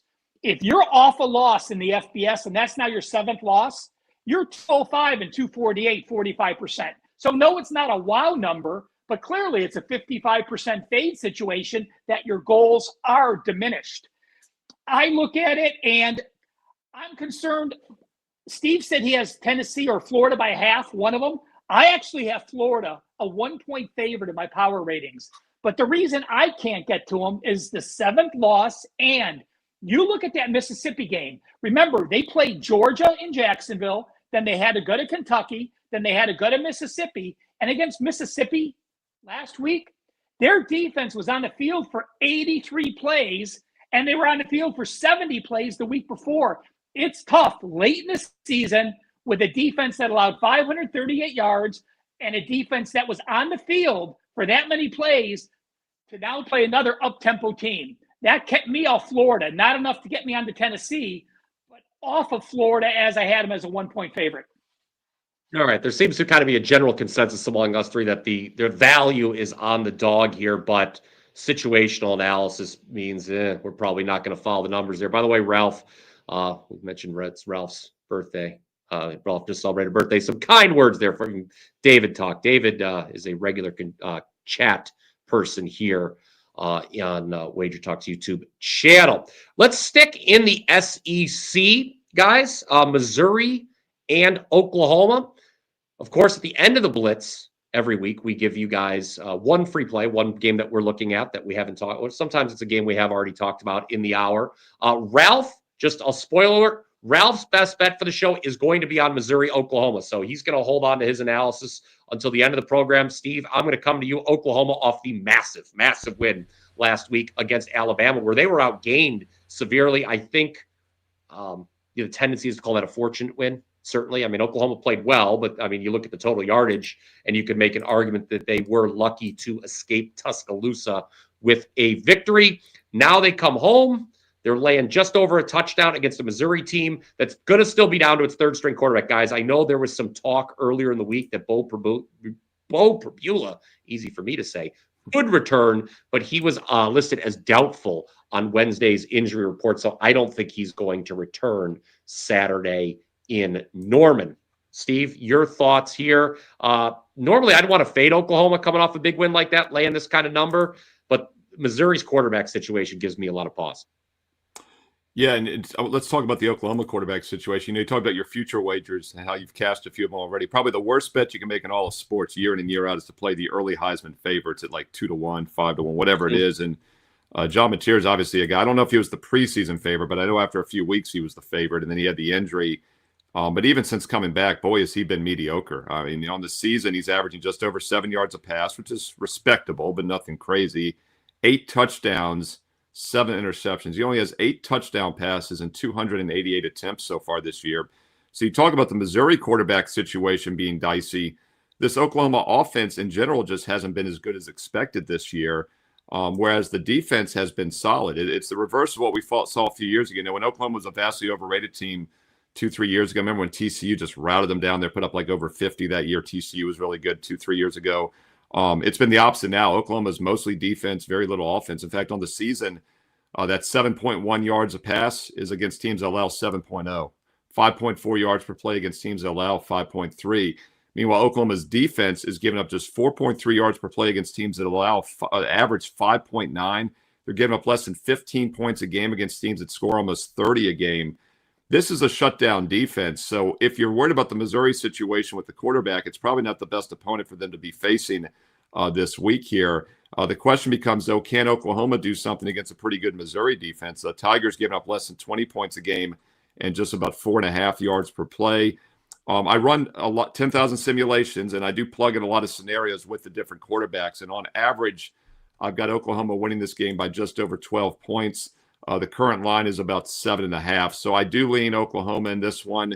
I would like it more below 7, that key number. Maybe if we get some clarity on the quarterback situation, we'll see it move more. It did open as high as 9.5. So I feel like it's already come down a little bit based on information. And by the way, the total, obviously, I was talking about two good defenses. Open 42.5. It's down to 42. We're seeing some 41.5s out there as well. 42 is what we call a dead number. 41 is not. 41 is one of the most key number with totals. 3 to 4% chance the game lands on exactly 41 points. So if you do like the under, you grab the under 42, under 41.5 now. I lean Oklahoma based on line value, but I would like 7 better. So I would probably wait to see if maybe you get a -7 by kickoff. And it is an early game, noon Eastern on Saturday. Yeah, absolutely. So you took the words right out of my mouth, Steve, in terms of, looking at the total, because as we were talking about the quarterback issues, obviously, I think a lot of people are thinking, oh, well, how about an under? Well, the odds makers obviously are hip to that. This is a very low total. You have to be, one thing you have to be careful with these low totals, you guys both know this, one wacky play could screw you. I mean, look at the Oklahoma's. I mentioned Oklahoma getting outgained by Alabama last week. It was 406-212 to be exact. Sooners, though, were +3 in turnovers, including a pick 6. Those are the kind of plays that can ruin an under. Obviously, it would be very easy for any of us to write up, give you a net, tell you why this is going to be a low-scoring game. I think Steve just did a very excellent job at telling you why it's likely to be a low-scoring game. But one play can ruin an under with a total this low. And yes, 41, obviously a very key number. So if you like the under here, guys, bet it sooner rather than later. That was not an intended pun. Yes, it was. It was so that worked. It was not. I swear to God, that was not. That was incredible how that worked out. That and the Gators biting. That was unbelievable. I know, and that's why it's so beautiful. You didn't even mean to do it. It's just magic. If I wouldn't have talked about the back door, this would have been a perfect. I know, it would have been a perfect show. It would have been kid friendly, and the kids could learn something today. Unfortunately, yeah. Well, we know BYU. They they've got a lot of rules and regulations. Don't. Okay, they've got a lot of rules and regulations on Provo, and they are a favorite at Cincinnati. Let's move to the Big 12, guys, shall we? Market hated BYU last week. Ralph hated them. Got bet all the way down to -3 at home against TCU. BYU told the market exactly what they thought of them. They routed the Horned Frogs. I mean, they played it to them. That is man, you talk about trends. I don't know if you have the number handy. I actually don't, but I think we've all heard it about it, how great they are at home at night in BYU, Provo, night, great. This game on the road, it's at night, but it's, one of the big trips east you make in the Big 12 to Cincinnati, who's very good at home. So I don't know. I lean Cincinnati here. I mean, this is dog or pass for me, Ralph. I think BYU has lived the charmed life this year, and I do not want to lay it with them on the road.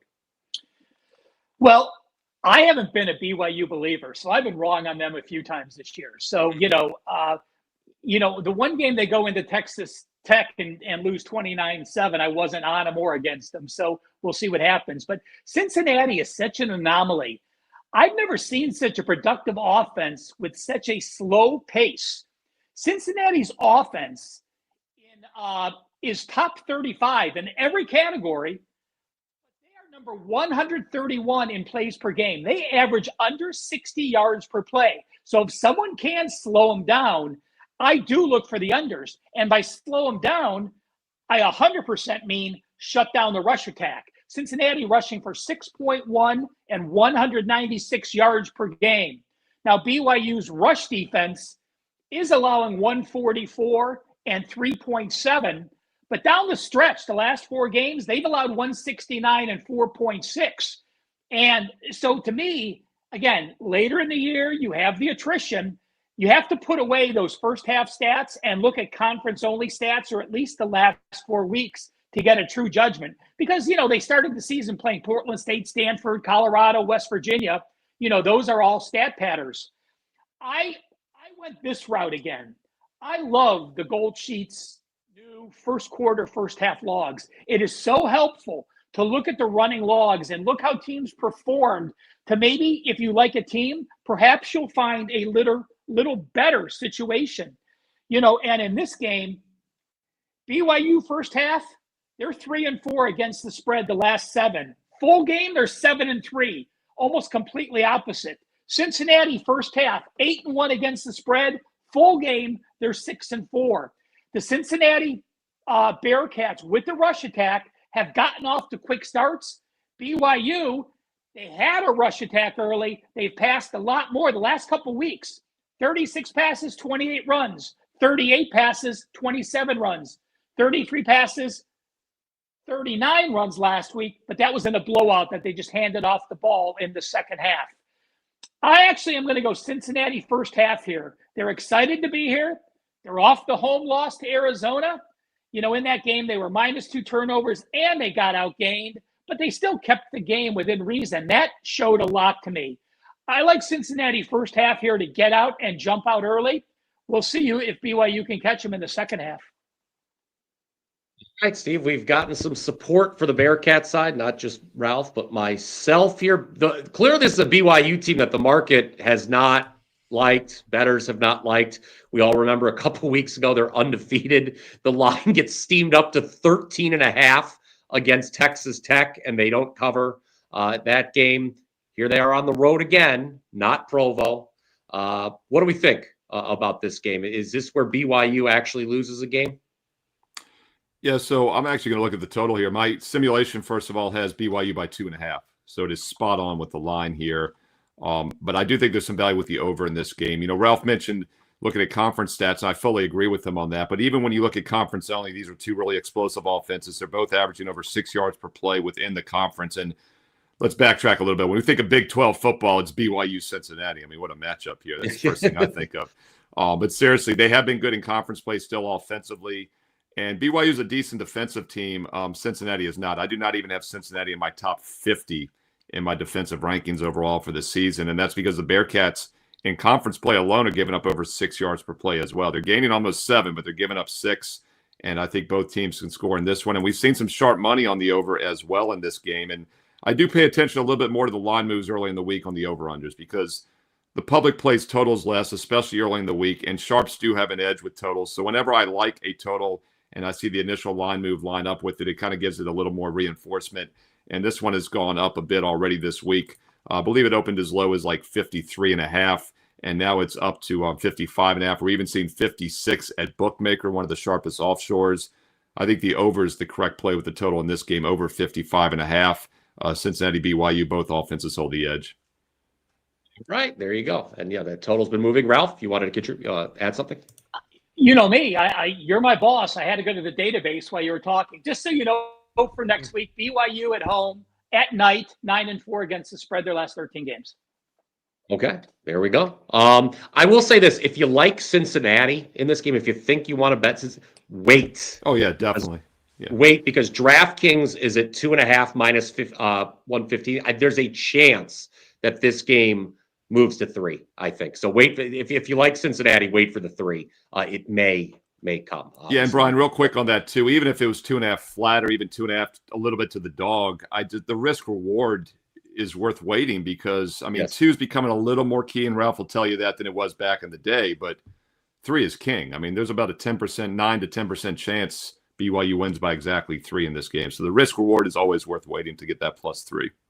And BYU is looking at a pretty public side. Plus we know Joe Public looks at the playoff rankings, right? BYU with 1 loss, Cincinnati with 3 losses. That's so much more. We all know that the AP rankings are BS, and it actually gives us value playing against them. Well, I'll tell you what, the playoff rankings aren't much better, but all of a sudden they get so much love because they have this show and everyone's carrying them, that If you're looking at a better team, a higher ranking team in the playoffs, I would bet it early. If you're looking for a lower ranked team that you like, I would wait.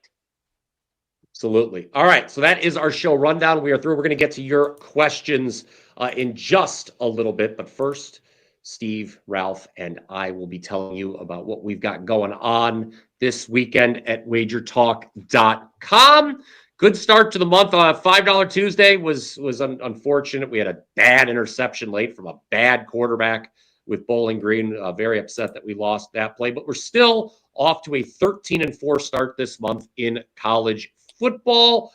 And I've got a couple totals already up for Saturday. Believe it or not, I have not done a ton of totals this football season, but the three that I have released, NFL and college, have all won. And I think that that's 100% last time I checked. So we're going to put that on the line early on Saturday. A couple totals already posted for Saturday. If you're catching this show live here on Thursday, I do have an NFL play for tonight. Of course, college basketball in full effect. I'm doing full court press each and every day, 10 a.m. Monday through Friday with Rob Vino and Adam Trigger. So check that out as well. Steve, I know you always have a lot going on. Tell us about it. First of all, literally 5 minutes ago, the Florida-Tennessee total just went from 57 to 58, like a substantial move across the board on the odds logic screen. And we just talked about that game about 10 minutes prior. I don't think it's us because we didn't talk a lot about the total, but it literally went from 57 to 58, not even 57 and a half in a lot of the books.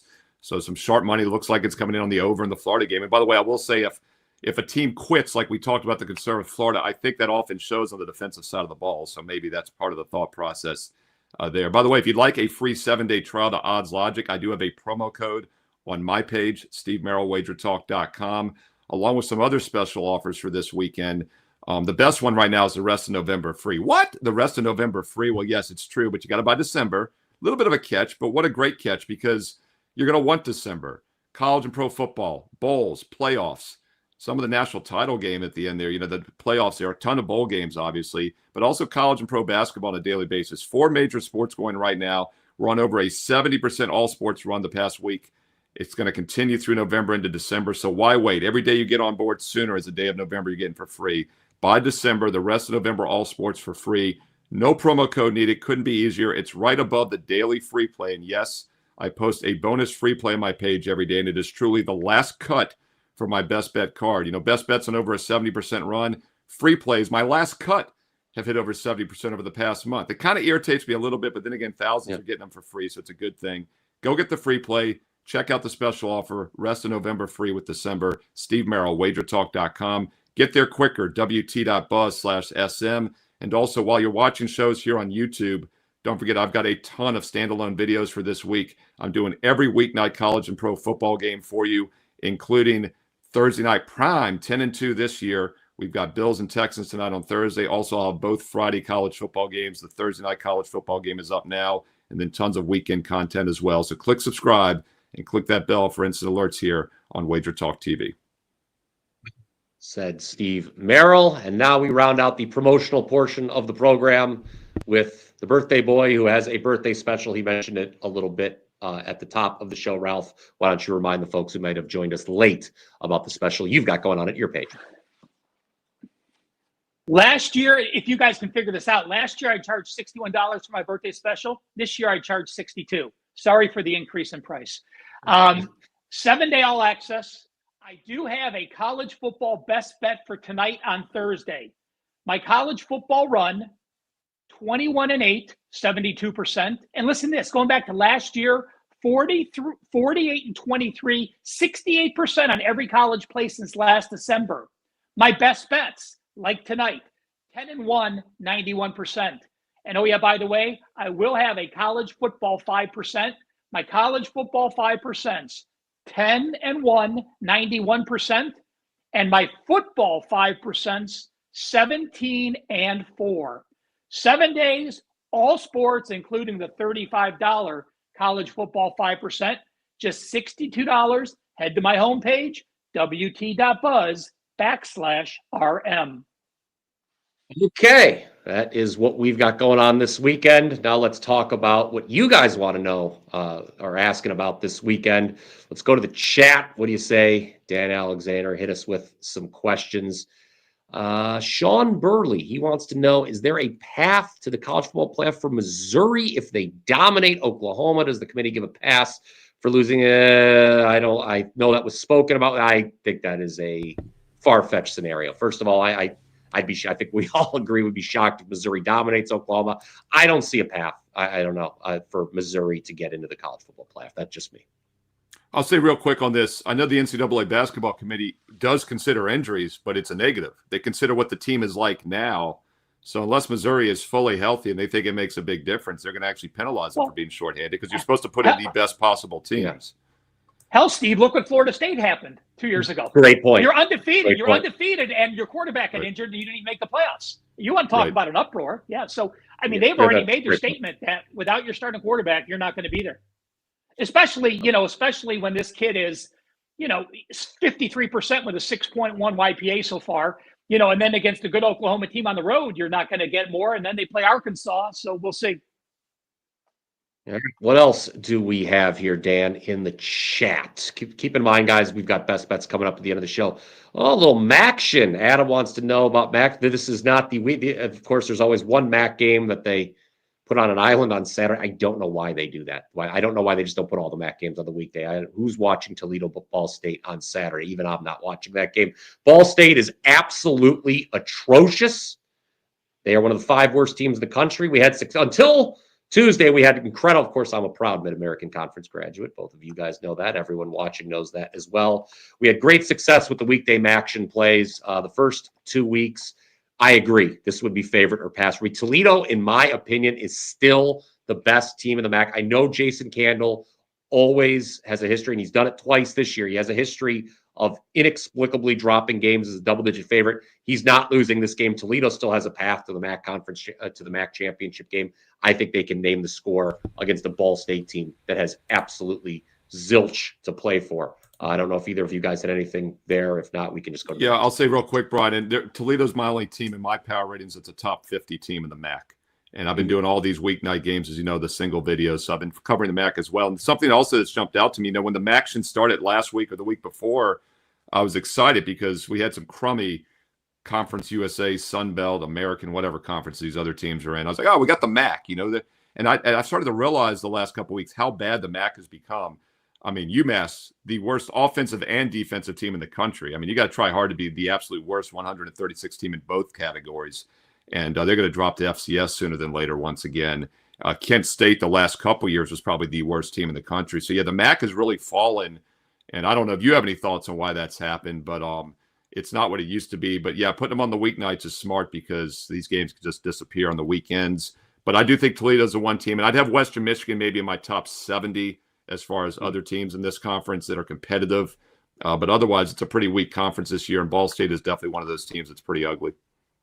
I've got Toledo 32, by the way. Yeah. Real quick to answer, why has the MAC fall? I mean, obviously the MAC was always several steps below the power conference, but why is that gap widened? I mean, I think you can look at the transfer portal, and obviously, if somebody's a standout, one of these teams, they're going to go to greener pastures and they're going to leave. But yeah, I mean, I don't think that's the full explanation because, I mean, there is just the bottom of the MAC this year is just absolutely horrific. I mean, half the bottom 10 teams in the country are MAC teams. So, I mean, even a team like Akron is who screwed me on Tuesday, is very lucky that there's, notable teams worse in the conference. Right. Steve, I think it's playing winner in Ohio or Michigan, and you're not getting paid at all. I mean, Akron, Kent State, those schools have no money. Eastern Michigan, you're not getting anybody. You can't pay even a kid to stay. So everyone, they may not be going to a Power 4 school, but the MAC loses so many people to those next level conferences. I remember my last couple of years managing Phil Steele Publications. The MAC and Sun Belt were about even. Now the Sun Belt is closer to the American Conference, and CUSA, which basically, the Sun Belt took all the good CUSA teams, so CUSA now has all the teams that were FCS teams, the Kennesaw States, the Jacksonville States, the Delawares, and even that conference, I have them ranked a little higher than the MAC. So, You're taking a conference that has 4 teams that played in the FCS 2 years ago, and you still have them better at the MAC. That's a sad situation. And Steve, UMass is just talking about getting rid of football and figuring what's the best sports for them to do for their other sports in the conference. So they might not even drop down because, I heard some rumblings at a William & Mary meeting, actually. They're all FCS power that they were leaving. So maybe they're just leaving for good with football. But the way they're playing, it makes you think that's what's happening because they're atrocious. Atrocious. Yeah, that was a free win. Although you kind of sleptwalked in the first half of that game. There was a lightning delay on Tuesday night when the Minutemen came to Peden Stadium at the corner of Richland on Route 682, of course, for those keeping score at home. You remember 20 years ago, guys? The MAC, they always would sneak a team in right in the butt. It was when I was, still going to college. You would get a team at the end of the year. A MAC team would sneak into the bottom of the top 25. I don't think they're at the end of the top 25. I don't think there's a hope in hell that a MAC school will ever represent the G5 in the college football playoff the way things are going. Like I agree with that 100%. Yeah. There's just no way. It's the worst conference in America. All right. Enough about the MAC, as much as I love the MAC. Miami or Virginia Tech? I said it last week that I wouldn't be afraid to lay it with Miami. They covered. I don't like road favorites. I think most of the people who follow my videos know that I would not take the home dog here. Virginia Tech. Virginia Tech's a team that is just thinking about next year. Obviously, James Franklin will be coming to Blacksburg. That's the big news here. But the other part of the equation, Steve, Miami, they're on the team on the outside looking in when it comes to the college football playoff. They are hanging their hat on the fact they beat Notre Dame, but Notre Dame's ahead of them. I know Cristobal is scary to bet on at times, especially as a favorite, but he's already dropped his 2 games as a double-digit favorite this year. I think Miami can name the score here. I actually think this number's too short. Yeah, so this is a game I looked at based on the motivational aspect you just mentioned with Virginia Tech hiring James Franklin. I've got a lot of Tech fans, obviously. Daniel Owens, a diehard Tech, one of my fellow coaches, is extremely excited. He'd been checking for weeks about Franklin, told me it was going to happen, and it did happen Monday night. So my first thought was that maybe they get a little bit of an emotional bump, but then the more I've thought about it, it could go the other way too, right? They just check out on the season. And bigger picture, here's what I'm concerned with. I think maybe the players will be excited. The fans are obviously excited. But what about the coaches, right? They pretty much all know they're lame ducks now, which they probably were anyway. That's a concern. And then you mentioned the fact Miami needs to win by margin, and they still have something to play for. I have them winning by 19 on average, and that does not factor in, once again, any of the emotional aspects of this. And Virginia Tech is a team that is vastly underachieved at times this year, and they don't have good quarterback play. I barely have them ranked in my top 90 for offense or defensive ratings. I've got Miami top 20 for both. So this is a real mismatch. And initially I was thinking, well, maybe Tech gets a spark with the Franklin hire, but now I'm not even sure it's the opposite. So probably Miami, if you're going to play it, I would lay it with them. And I have them winning by 19. It could be more, though. Yeah, I like that point about the lame duck coaching staff, Steve. That point is well taken. What do you think? Well, I'm going to like Virginia Tech next year with Franklin. I can tell you, I think they're going to be a play-on team in Franklin's first season. Yeah, it's a great hire for them because they're so far removed from worried about top 5 games right now. Let's just get there. So it's a great hire for Tech. Yeah, I mean, Franklin's value got diminished by half probably. So now Virginia Tech never could have afforded Franklin, but now they can. One thing shocks me is that this is Virginia Tech's final home game. So it's senior night. You come out, your parents are there and you see all that. I'm surprised they announced this before seniors week and not wait till Sunday. But that just shows the business now of college football. Franklin gets announced. So now all of a sudden these kids can start going to the portal, as soon as these bowl games are, as soon as those season's over. So it shows you the business aspect of college football. Took away senior day and made all the news about Franklin, but you have to nowadays if you want any chance in the portal. I like the under here. Miami's defense doesn't get enough credit. They are actually number 3 in the country, holding opponents to 143 yards per game under their average. And you look at Virginia Tech, they're getting outgained by 41 yards per game their last 4 games. They have an offense that put up 367 yards at Georgia Tech, 263 yards against Wake. They try to run the ball. You're not going to run the ball on Miami. 82 yards per game, 2.7 yards per carry. And the last 4 weeks, they're only allowing 66 yards per game and 2.0 yards per carry rushing. Virginia Tech will not have offense, Miami's fine just running the ball. Last couple of weeks, they ran the ball 44, 40, 32, and 37 times. Under for me in this game.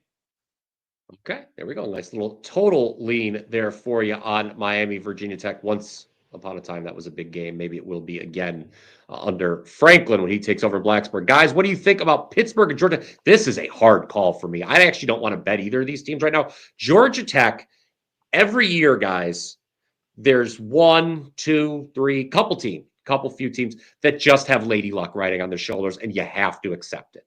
Georgia Tech has Lady Luck riding on its shoulders this season. This is, obviously they're not better than Miami, but Georgia Tech's going to play for the ACC championship, and Miami probably will not. Pitt, I don't know what, Pat Narduzzi, you go back a week, I think he wishes he could have that quote back when he opened his mouth and said, oh, we don't mind if we get killed by Notre Dame, because that didn't go well. And you have to wonder what the Pitt mindset is.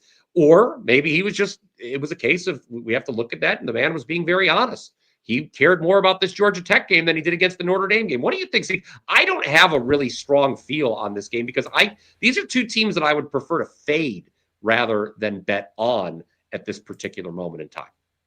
Yeah, and I actually have a 2.5-point Georgia Tech projected win, and that's exactly what the line is. Here's another situation, though, where no matter which side you like, it's inexcusable not to have about a 9 to 10% better chance of not losing. And the reason I say that is right now it's mostly Georgia Tech -2.5. Some spots have -15, but there are some major books out there that have +3 available. By the way, BetOnline and Bookmaker, two of the sharpest offshores, have moved to -3 even.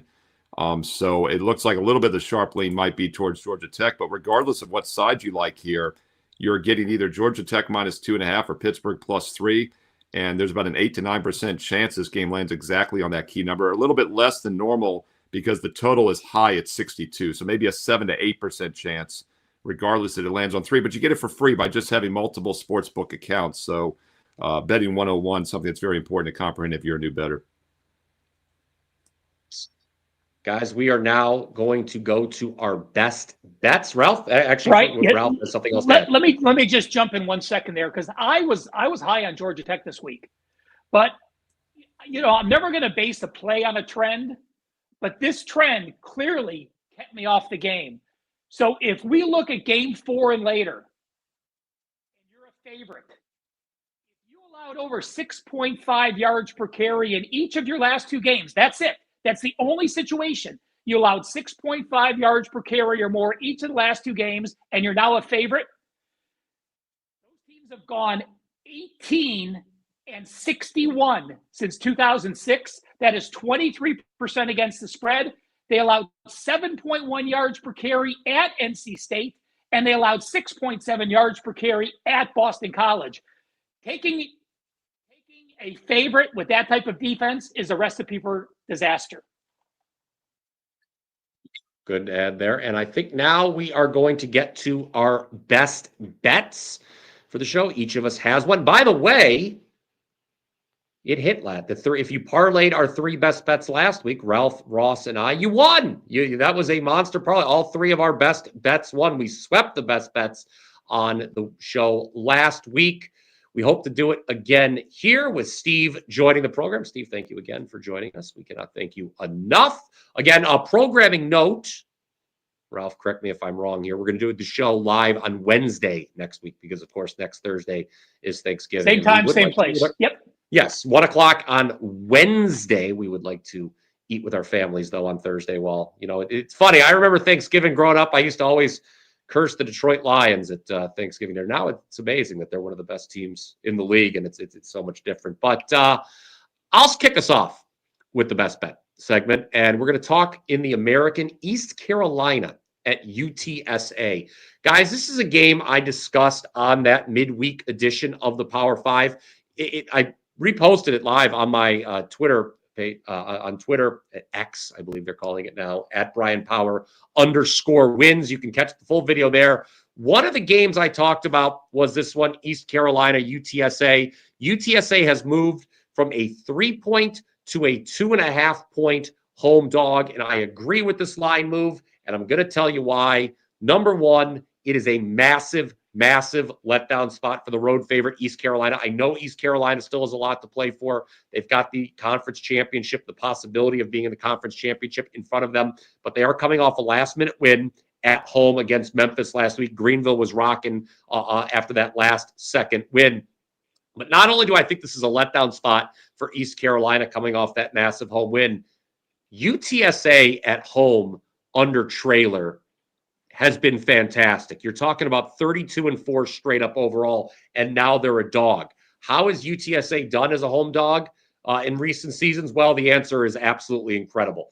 They are 5-0 against the spread as a home dog since 2021, and they've won all 5 games straight up. If you're a client of mine, you probably remember a few weeks ago, I gave out the Roadrunners as a 3% play on a Thursday night, getting points here at home against Tulane. That's a Tulane team that now occupies the G5 spot in the college football playoff. UTSA won that game outright by a score of 48-26. So I could only play UTSA in this spot. That is my best bet this week. Meet. Let's go Roadrunners. Steve, you are up next. First of all, it's pronounced beep beep. I love that. Oh, I do that every day. That's the best nickname in all of sports. Let's talk about names, though, because I have a free play video up for tonight on Thursday between Arkansas State and UL Lafayette, the Louisiana Raging Cajuns. So I did some research on this because Don Best screen, the odds logic screen, still has UL Lafayette, but all the school goes by Louisiana Raging Cajuns. The official school name is still Louisiana at Lafayette, UL Lafayette for academic purposes, but the sports has rebranded Louisiana Raging Cajun. So check out that free play video. And I bring this up because my free play is going to come up on Saturday afternoon between South Carolina and Coastal Carolina. And if you've noticed, a lot of the networks, like when they're showing the scores this year, have said Coastal. So I researched this. They have not changed the name for either the academic institution or the sports team. They are still Coastal Carolina. Baseball champs a few years ago. They have a fantastic baseball program, and they've been pretty good in football in recent years. You know, they were one of those better mid-major teams. Not the case this year. While they've been competitive at times, and yes, they put up 40 points in each of their last 4 games, is extremely misleading. This is actually not a very good offensive team. They run the ball well, but they can't throw the ball at all. In fact, they're averaging only about 5.5 yards a pass against teams that allow 7.5. And I bring that up because when they get behind in this game as a 24-point dog at South Carolina, they cannot catch up. Whenever you're laying a big number with a team like South Carolina, you want a couple of things working for you. You want motivation to win big, and you want to make sure the other team does not have that backdoor cover potential, which normally comes to being able to throw the ball. Coastal Carolina is going to have trouble playing from behind in this game, and South Carolina has been a good defensive team this year overall. Problem with South Carolina is they're not a good offensive team. And normally I don't lay 24 points with a team that's averaging less than 21 points. And normally this could be a flat spot for South Carolina in the middle of the SEC schedule, but I don't think it is for a few reasons. First of all, South Carolina enters off of 5 straight losses. They've dropped 7 of their last 8 games. After beating Virginia Tech to start the season, there was hopes there, but they've been just miserable since. Yes, they did not cover as a big favorite against South Carolina State, but they did win that by 28 still. I think this has blowout written all over it. Even if South Carolina has tossed the towel in the season, they're not going to be able to help but win this game by more than 24 because Coastal's not going to be able to catch up when they get behind. And I also think there's a fatigue factor in the second half. After 4 straight wins, Coastal lost that high-scoring 45-40 shootout against Georgia Southern last week, traveling now for the second week in a row. I project a 28-point win in my projections, and I think the matchup and the motivation lines up as well. If you're going to play it, lay it with South Carolina minus 24 or less. And I say 24 or less because DraftKings has gone to 24.5. Some of the sharper books are starting to move. So I like 24. It's a key number. Play it now. South Carolina minus 24 or less. And that's a time change. 4:15 Eastern because the SEC network just had to have that game on Saturday. Yes, for the unusual 4:15 Eastern. The SEC network always with those odd start times. All right, so we've got UTSA. We got South Carolina. And now we throw it to the birthday boy to blow the candles out, if you will, on this week's edition of the Blitz. I'm on fire with the metaphor. I thought you were going to say we're turning it to Ralph to blow it. I was like, that is not nice. He's going to. I've got no BB for if you're going to play it, lay it. So sorry, guys. There's nothing coming from me. But I am going to say this. Oklahoma. And I even said this earlier in the year. I watched one game against Michigan, and you look and they held 4 of their first 5 opponents to a season low. In non-conference play, they allowed 170 yards per game. That's it. But look at the defense of late. Yes, they played quality competition. The last 3 games, they've allowed 431 yards, 456 yards, and 406 yards. If you look at the last 4 weeks, this is with Pribula hurt and having a backup. The last 4 weeks, Missouri is even. They're gaining 360. They're allowing 359. They're plus 1 yard per game. Oklahoma is actually minus 69 yards per game over their last 4 games, and they've outgained 4 of their last 5 foes, including the last 3 by 100 yards per game. The only team they've won the yardage battle in the last 5 weeks is South Carolina. Now, it's not going to make my card, but it was close. I don't want to play on the young quarterback on the road, making that road start against a solid defense. But, he's got a couple starts under his belt. He started the bowl game last year, and he started another game. So he's not completely inexperienced. He just looked shell-shocked in that first game. I do like Missouri here. They are going to just run the ball. Last 4 weeks, they've averaged 40 carries at 199 yards and 5.2 yards per carry. And to me, I think there's a value play with a solid defense off a confidence-building win against Mississippi State. And remember, they have no pressure. They have 3 losses. They're not expecting to make the playoffs. Oklahoma is playing with pressure. They also have LSU on deck. So they're in that we can't do anything wrong stage. And that's where people like Mateer, who's only completing 64% with an 8-7 ratio, starts forcing the ball and gets in trouble. I do like the Missouri Tigers here, but again, just fell short because I was afraid to back the young quarterback in a very difficult setting in Stillwater. All right, I'll tell you what, Ralph, because it's your birthday, Dan Alexander did some line shopping. I should say Norman. I apologize. Yes, I should have said Norman. I said Stillwater. Yeah. Yeah, I first say that didn't sound. I was like, Stillwater, fever dog. If anyone watches. What's Ralph's age? He's a man. That's a great Stillwater press conference. There we go. But because it's your birthday, though, Ralph, Dan did some line shopping for you. He found some +8s, and we're going to throw that. That's how we're going to grade this Blitz squad ride. Steve Merrill is laying it with South Carolina. Steve, thank you again. Ross will be back next week. Ross Benjamin will be back next week. Wednesday, again, 1 p.m. Eastern live. Not Thursday, Wednesday, we'll be live next week. Ralph, he's taking it with Missouri at Oklahoma in Norman. I am taking it in the Alamo Dome. UTSA, they are perfect. 5-0 straight up as a home dog since 2021. I think they pull the upset against East Carolina. You should have seen Steve's face when you said, I'm taking it in. I know. Did you see that, Rob? That's fantastic. I was like, he can't help but keep putting his foot in his mouth because I was like, Ralph's taking it. I was like, and then the Alamo Dome part, it just beep beep. We just need to use that more often. We're gonna clip the beep beep. You guys start using it. You guys have your minds in the gutter. I'm just talking about betting underdogs. Came on an hour ago. I had a clean head today. I don't know. I know you always do, Steve. And hopefully, I can't unhear this show. Yes, hopefully all of you have a cleaner mind as well now. Hopefully we've filled it with a ton of information for this week's college football slate. Again, one more time, I will remind you, we are live at 1 p.m. Eastern next Wednesday, not Thursday. Unfortunately, you will not be able to watch us live during your Thanksgiving dinners, although that would be probably a great treat, I think. All right, for Steve Merrill, thank you again for joining us, Steve.